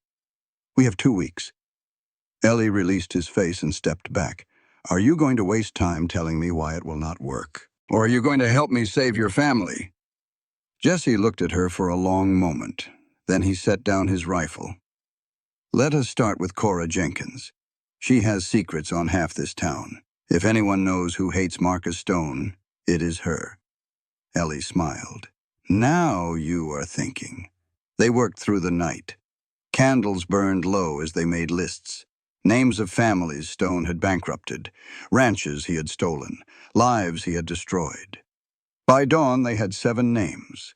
7 families with nothing left to lose. It was not an army, but it was a start. Jesse sat back, rubbing his eyes. This is madness. Probably. Even if we get all these people to help us, Marcus has professional killers on his payroll. We will be outgunned. Maybe. But we will not be outmatched. Ellie tapped the list. These people have something Marcus's hired guns do not.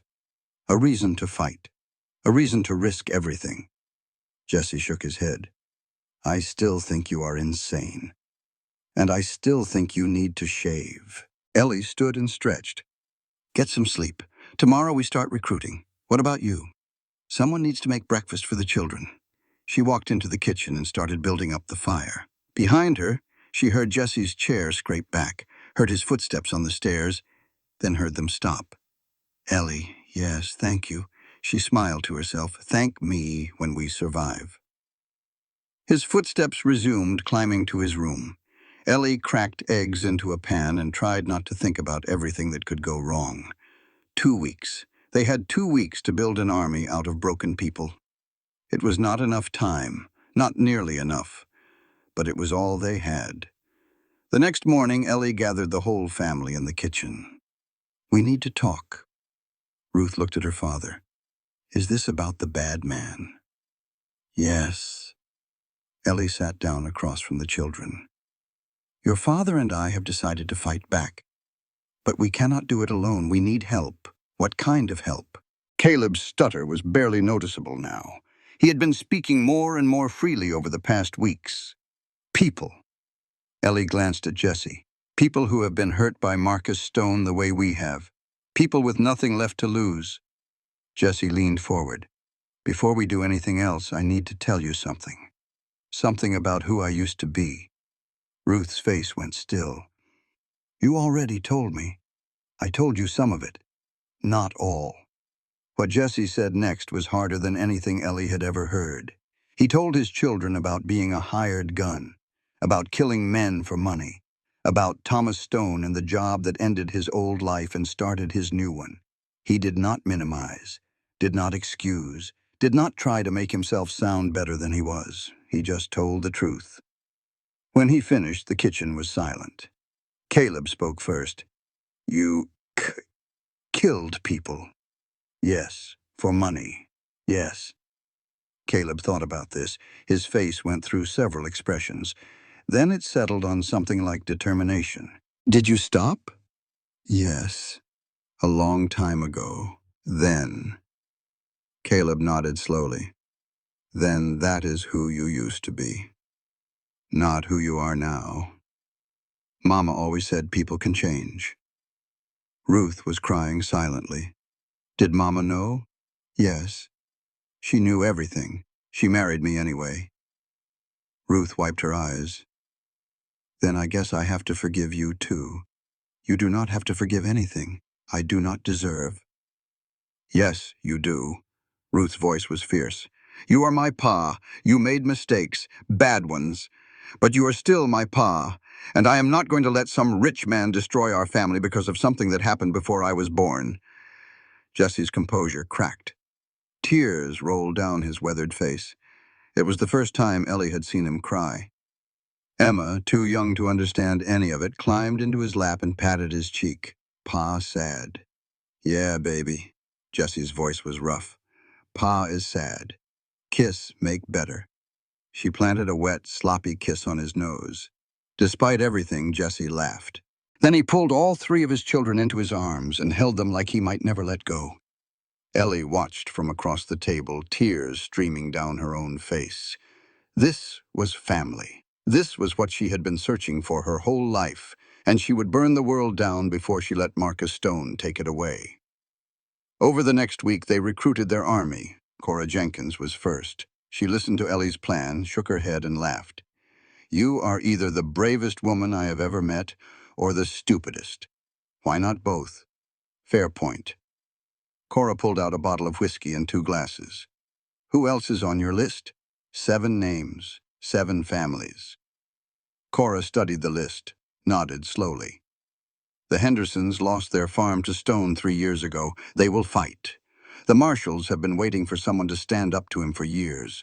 Old Tom Keller lost his son to one of Stone's schemes. What about Doc Winters? Cora's face went still. What about him? He helped kill Sarah. On Marcus's orders. I know. He feels guilty. Drinks himself to sleep every night trying to forget. Maybe he's ready to do something about it. Cora shook her head. Doc is broken. Has been for years. Broken people can still fight. Sometimes they fight the hardest. Cora looked at her for a long moment. Then she poured 2 glasses of whiskey and pushed one toward Ellie. You are going to need this, because what you are suggesting is suicide. Maybe. Ellie picked up the glass. But I would rather die fighting than live running. She drank. Doc Winters was the hardest to convince. Ellie found him in his office, drunk as usual, surrounded by empty bottles and old regrets. You cannot beat him. His voice was slurred. No one can. I am not asking you to beat him. I am asking you to testify, to tell the truth about Sarah, to give us evidence that can be used against him. If I talk, he will kill me. He is already killing you. Ellie gestured at the bottles. just more slowly. Doc laughed bitterly. What is the difference? The difference is that if you help us, your death might mean something. It might save 3 children who have already lost their mother. It might stop Marcus Stone from destroying more families. It might give you one chance to be the man you wanted to be before everything went wrong. Doc stared at her with bloodshot eyes. You do not know anything about me. I know that you became a doctor to help people. I know that somewhere under all this whiskey there is still a man who wanted to do good. I know that Sarah Coulter was your patient and your friend, and you have been destroying yourself with guilt ever since she died. Doc's face crumpled. I did not want to. He made me. He said he would kill everyone I loved if I did not. I know, he killed my sister anyway, after Sarah was dead, just to make sure I would never talk. Ellie felt sick. I did not know that. No one does. Doc wiped his face with a trembling hand. He is a monster. You cannot fight monsters.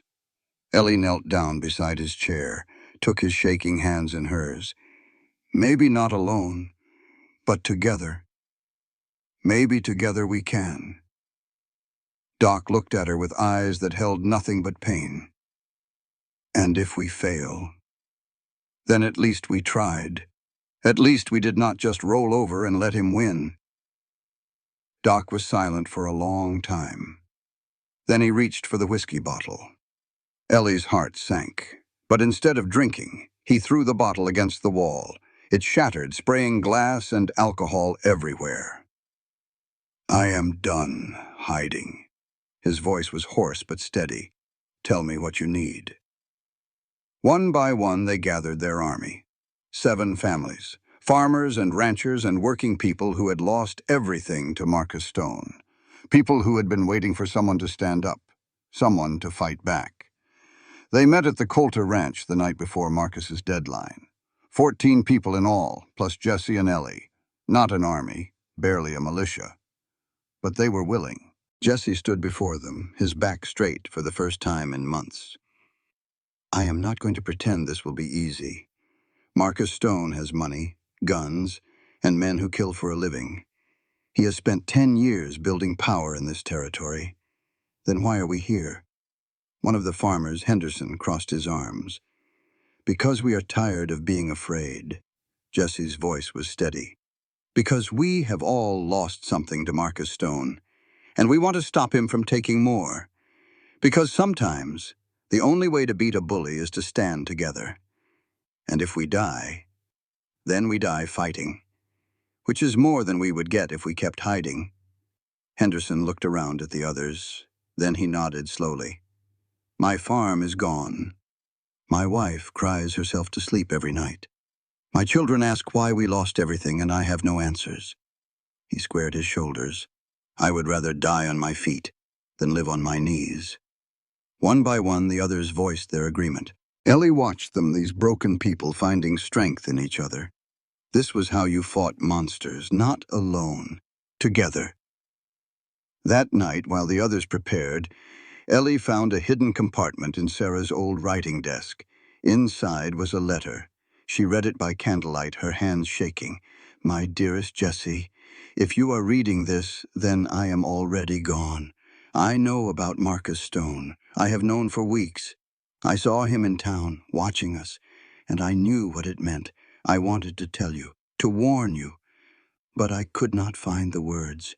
You had worked so hard to build this new life, to become a good man, a good father. How could I tell you that your past had found us?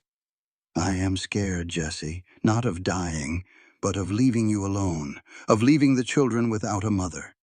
So I am writing this instead, hiding it where you might find it someday. If someone comes after I am gone, someone strong enough to stand beside you. Let her. Do not push her away the way you push everyone else. Do not try to carry this alone. And fight, my love. Fight for our children. Fight for the life we built. Do not let Marcus Stone take everything. I love you. I always have. I always will. Yours forever, Sarah. Ellie held the letter for a long time, then she took it to Jesse. He read it in silence. His hands did not shake. His face did not crumble, but when he looked up, his eyes were bright. She knew. The whole time, she knew, and she did not say anything. She was trying to protect you. From what? My own past. From having to carry it alone. Jesse looked at the letter again, then at Ellie. She said to let someone stand beside me, that if someone came who was strong enough, I should let her help. I know. I read it. Is that what you're doing, standing beside me? Ellie met his eyes. If you will let me. Jesse folded the letter carefully, tucked it into his shirt, over his heart. Then he reached out and took her hand. See you after, Ellie McBride. See you after, Jesse Coulter. They sat together in the candlelight, holding hands, waiting for dawn. Dawn came red. The sky bled crimson and gold over Copper Valley, painting the ranch in colors that looked like fire, like warning. Ellie stood on the porch, rifle in hand, watching the horizon. Behind her, the others were preparing. Jesse checking weapons, the farmers building barricades, Doc Winters, sober for the first time in years, organizing medical supplies. Ruth appeared at Ellie's side. I want to stay. I want to fight. I know. Ellie looked down at this fierce girl who had become so important to her. But I need you to do something more important. Ruth's jaw set, protecting Caleb and Emma. Yes. There is an escape route, through the back of the barn to the creek. If things go badly, I need you to take them and run. Where would we go? Cora has a cousin in Cedar Falls. She will take you in. Ruth's eyes filled with tears she refused to let fall. What about you? And Pa? We will find you. If we can. That is not a promise. No, it is not. Ellie knelt down, bringing herself to Ruth's eye level. I cannot promise you that everything will be okay. I can only promise that I will do everything in my power to protect this family, and if I cannot be there, I need to know that you can carry on. Ruth wiped her eyes fiercely. I hate this. I know. I hate that this is happening. I hate that man. I hate everything. Ellie pulled her into a hug. Me too. They held each other for a moment. Then Ruth pulled back, her face set in determined lines. I will keep them safe. I know you will. Ruth went to gather her siblings. Ellie watched her go, her heart breaking and swelling at the same time. Jesse came to stand beside her. They are ready. So are we. They looked at each other. There were so many things Ellie wanted to say. Things about love and fear and hope and all the words that got stuck in her throat. Jesse seemed to understand. He reached out and touched her face gently, like she was something precious. Whatever happens, I know. He leaned in and kissed her forehead. A soft, brief touch. Then he turned and walked toward the barricades. Ellie took a deep breath and followed. Marcus Stone arrived at noon. 15 men rode with him. Hard-faced men with guns on their hips and empty eyes. Professional killers, every one. Marcus himself rode at the front, dressed in a fine suit, looking like he was attending a business meeting instead of a massacre. He stopped at the edge of rifle range and surveyed the barricades. I see you have been busy. His voice carried across the distance. Building little walls, gathering little friends. How quaint. Jesse stepped forward, rifle ready. You gave me 2 weeks. It has been 2 weeks, so it has. Marcus smiled. And you are still here. I must admit I did not expect that. Then you do not know me as well as you think. Perhaps not. Marcus's smile faded. But I know this. But I know. Everyone you have gathered here will die today, and their deaths will be on your hands, just like my father's death. Just like Sarah's. Sarah's death is on your hands. Is it? Marcus laughed. I suppose that depends on perspective. He raised his hand. His men readied their weapons. Last chance, Jesse. Walk away. Take the children and run. I will let you go. I will even let the woman go. All I want is this land and your suffering. You want more than that. Jesse's voice was steady. You want me to watch everyone I love die. You want me to feel what you felt. Marcus's mask slipped, just for a moment. Something raw and wounded flickered in his eyes. "Yes," he said quietly. "I do. Then I am sorry for you." Marcus's face hardened. "Save your pity." He dropped his hand. The shooting started. Bullets slammed into the barricades. Wood splintered. Dust kicked up. Someone screamed. Ellie dropped behind a hay bale and started returning fire. She had never shot at a person before, had practiced on targets, on bottles, on fence posts, but never a person. She did not hesitate. The first man she hit fell from his horse without a sound. The second screamed and kept coming. Around her, the others were fighting. Jesse, calm and deadly, his shots finding their marks with terrible precision. Henderson and his sons spraying bullets in a wide arc. Doc Winters crouched behind a barrel, hands shaking but pistol steady. 3 of Marcus's men went down in the first volley. Then 4 more, but they kept coming. The barn caught fire. Someone had thrown a torch. Flames licked up the walls, sending black smoke billowing into the sky. "Fall back!" Jesse's voice cut through the chaos. "Fall back to the house." They retreated, firing as they went. 2 more of their own fell. Henderson's eldest son, one of the Marshall boys. Ellie's heart cracked, but she kept moving, kept shooting, kept fighting. They reached the house, barricaded the doors, took positions at the windows. Marcus's remaining men surrounded them. 8 left, plus Marcus himself. Better odds than before. Still not good. The shooting stopped. In the sudden silence, Ellie could hear her own heartbeat. Fast and hard and terrified. Marcus's voice came from outside. "You have killed half my men, Jesse. I am impressed." "Your men signed up for this," Jesse called back. "They knew the risks."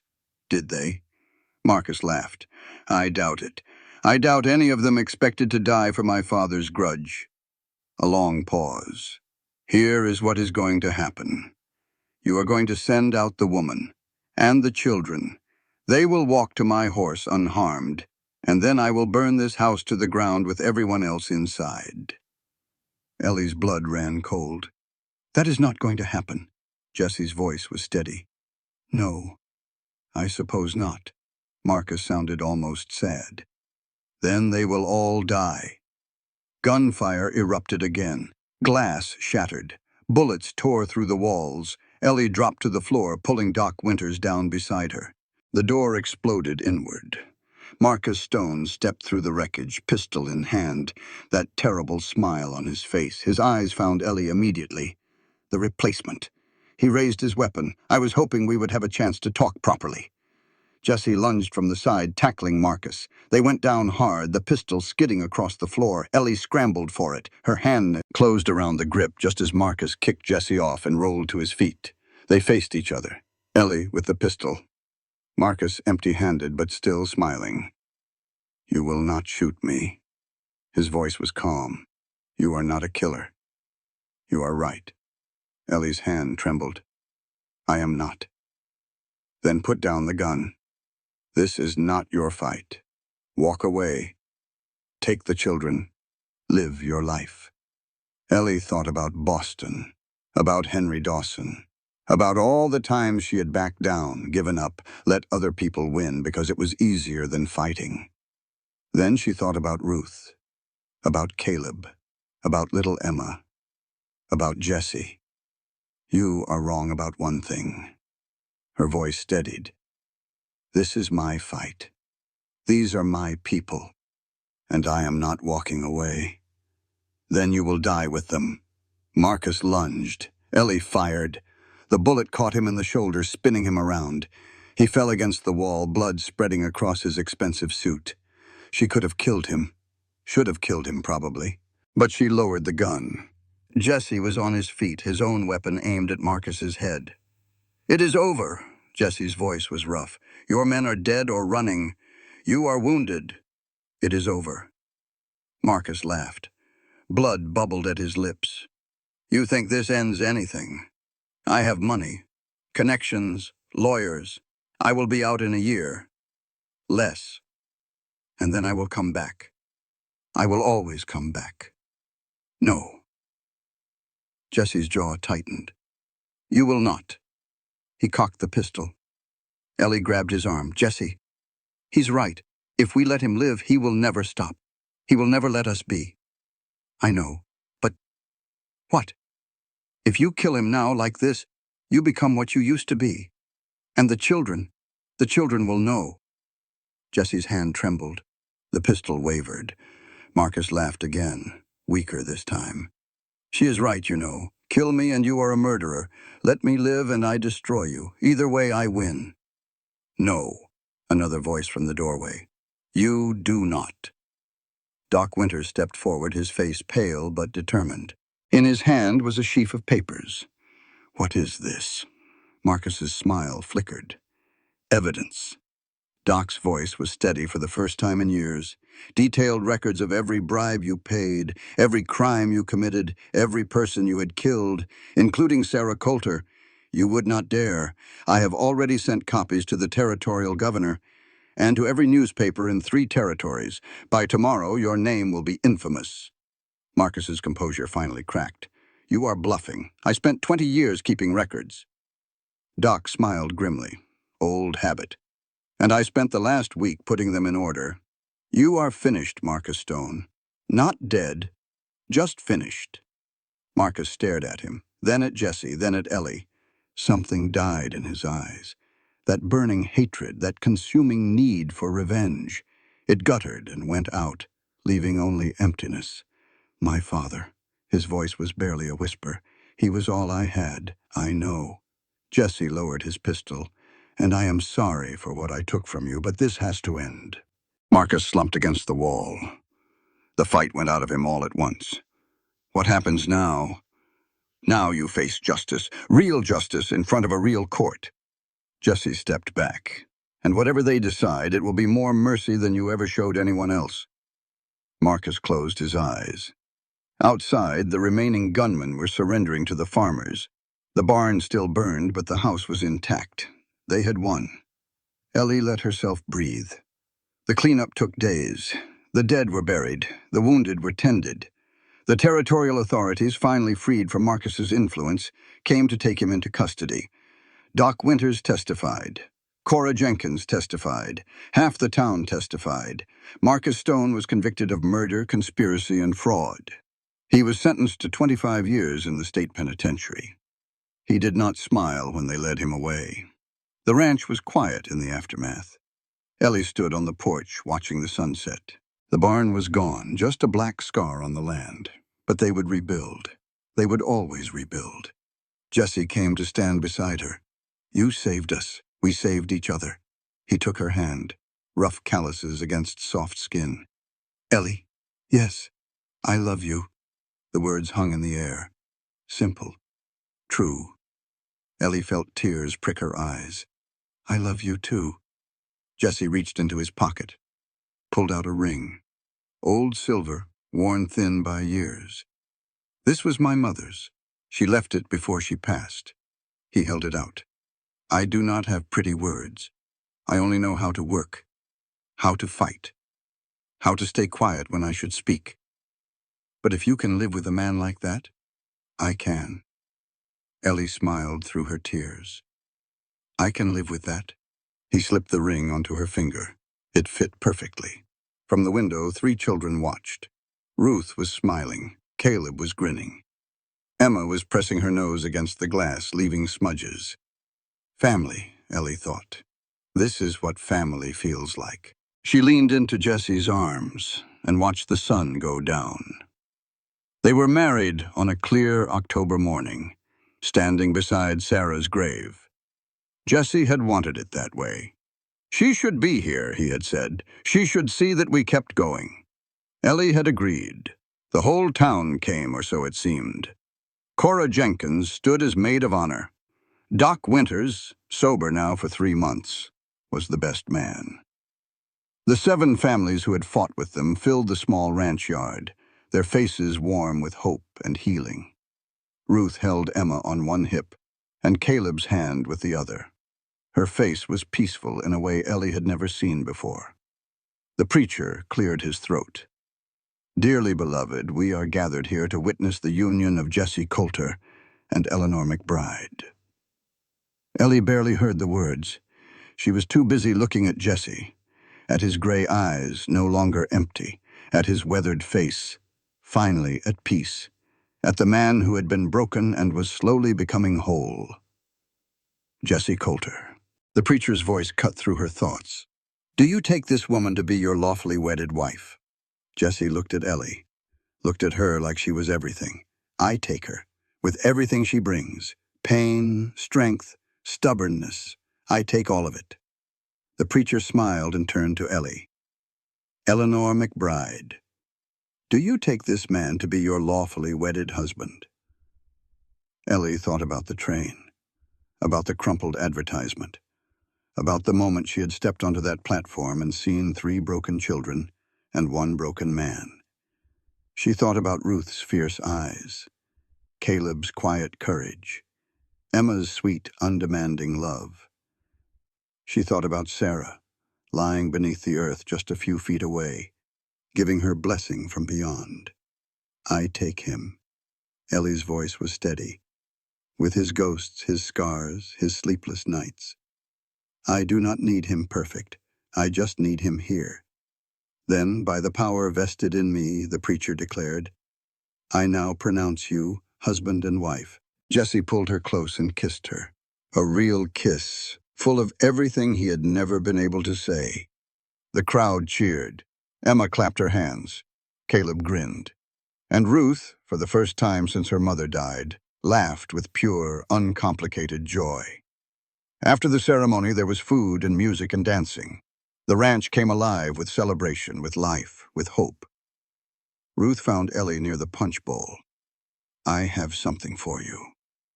Ellie turned. Ruth was holding something folded in her arms, something blue and white and familiar.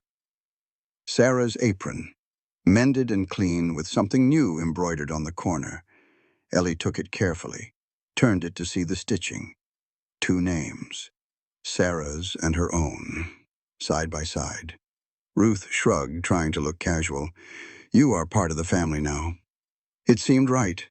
Ellie's eyes filled with tears. Ruth, do not get all weepy on me.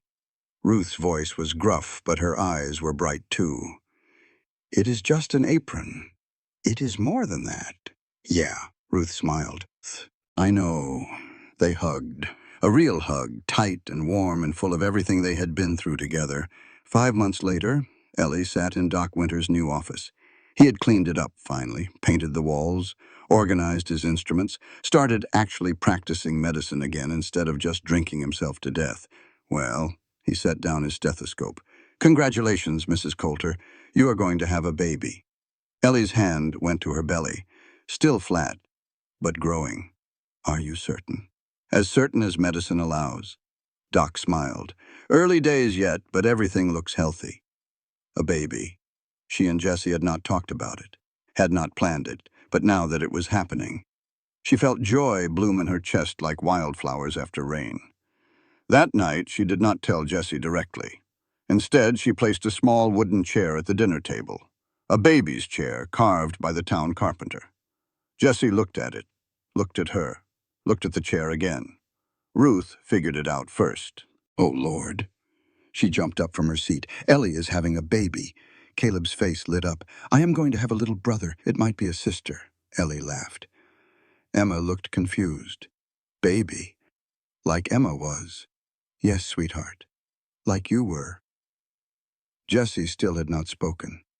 He stood slowly, walked around the table, and wrapped his arms around Ellie from behind. His hands rested on her belly, gentle and wondering. Another life. His voice was rough. Another life. Ellie turned to face him. Are you happy? He did not answer with words. He just kissed her, long and deep and full of everything he felt. The children groaned and covered their eyes, but they were smiling. Sarah Eleanor Coulter was born on a warm spring morning, 7 months later. She came into the world screaming, red-faced and furious, with a pair of lungs that could wake the whole valley. Ellie laughed through her tears. She has your temperament. Jessie held his daughter like she was made of glass. Tiny fingers curled around his thumb. She has your eyes. She has all of us. Ruth leaned over to look at her new sister. She has the whole family. Caleb touched the baby's forehead with one careful finger. Hello, Sarah. His stutter was almost gone now. Came back sometimes when he was tired or stressed, but mostly he spoke clear and strong. Emma climbed onto the bed beside Ellie. Can she play? Not yet, sweetheart. She needs to grow first. Emma considered this. Then she nodded sagely. Emma will teach her. Jesse sat on the edge of the bed, still holding the baby. His face was wet with tears. We made it. His voice was barely a whisper. After everything, we made it. Ellie reached out and took his hand. They sat there together, their family around them, their daughter between them. They had made it. 5 years passed. The ranch prospered. New barn, new fences, new life everywhere you looked. Cattle in the fields, chickens in the yard, a garden full of vegetables and flowers. And children. So many children. Ruth was 15 now, tall and fierce, already turning heads in town. She had started teaching the younger children their letters, and everyone said she would make a fine school teacher someday. Caleb was 12, quiet and thoughtful, with a stack of medical books beside his bed. He wanted to be a doctor like Doc Winters, wanted to help people. Emma was 7, loud and opinionated, constantly arguing with the neighbor boy about everything and nothing. And little Sarah was 5, with her mother's eyes and her father's stubbornness, already trying to ride horses and climb trees and do everything her siblings did. Ellie stood on the porch, watching them all. Ruth was teaching Sarah to ride in the distance. Caleb sat under the oak tree, reading. Emma was indeed arguing with the neighbor boy about something that sounded very important to both of them. Jesse walked up behind her. His hair had streaks of gray now. His face had more lines. But his eyes were warm, and his step was light. He put his hand on her shoulder, the same hand that had been scarred in the fight with Marcus Stone years ago. Ellie placed her hand over his. The silver ring caught the sunlight. Neither of them spoke. They did not need to. The wind blew across the valley. Grass swayed. Children laughed. Somewhere, buried beneath the old oak tree, Sarah Coulter rested in peace.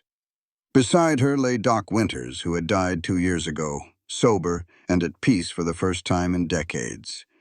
They were not forgotten. They would never be forgotten. But life went on. Had to go on. That was the deal. Ellie leaned back against Jesse's chest.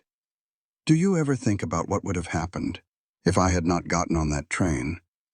Jesse was quiet for a moment. No, because you did get on that train.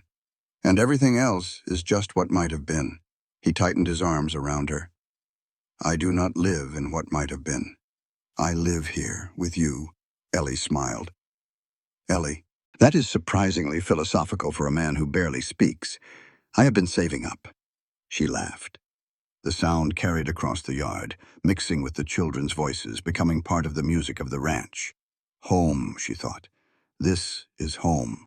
Not a place, not a building, not even a piece of land. Home was these children. This man. This life they had built together out of broken pieces and stubborn hope. Home was love, in all its complicated, messy, beautiful forms. She had traveled 1,000 miles to find it, had survived heartbreak and danger and her own doubts. And now, standing on this porch, watching her family grow and thrive, she knew it had all been worth it. Every mile, every tear, every moment of fear. Worth it. Jessie pressed a kiss to her hair. What are you thinking? Ellie turned to look at him. At this man who had been a killer and become a father, who had been broken and become whole, who had been silent and learned to speak, even if just to her. I'm thinking that I am glad I got on that train. Jessie smiled. The rare, full smile that still made her heart skip after all these years. Me too. They stood together, watching their family, watching their life, watching everything they had fought for and won. Let me love them, Ellie had said all those years ago. Standing on a dusty platform, looking at 3 broken children and 1 broken man. And the cowboy had gone quiet. had not found the words. But he had found them now, had found them in every day they spent together, in every meal and every chore and every quiet moment on the porch. He had found them in the family they built, in the love they grew, in the home they made. Some things do not need words. Some things are spoken in the living. Ellie closed her eyes and let the peace wash over her. She was home. This content was carefully researched, developed, and manually edited by our team to deliver meaningful stories with valuable life lessons. Every narrative is crafted to entertain, inspire, and empower our audience. We believe that great stories can change lives, and we are committed to bringing you content that matters. Thank you for being part of our community.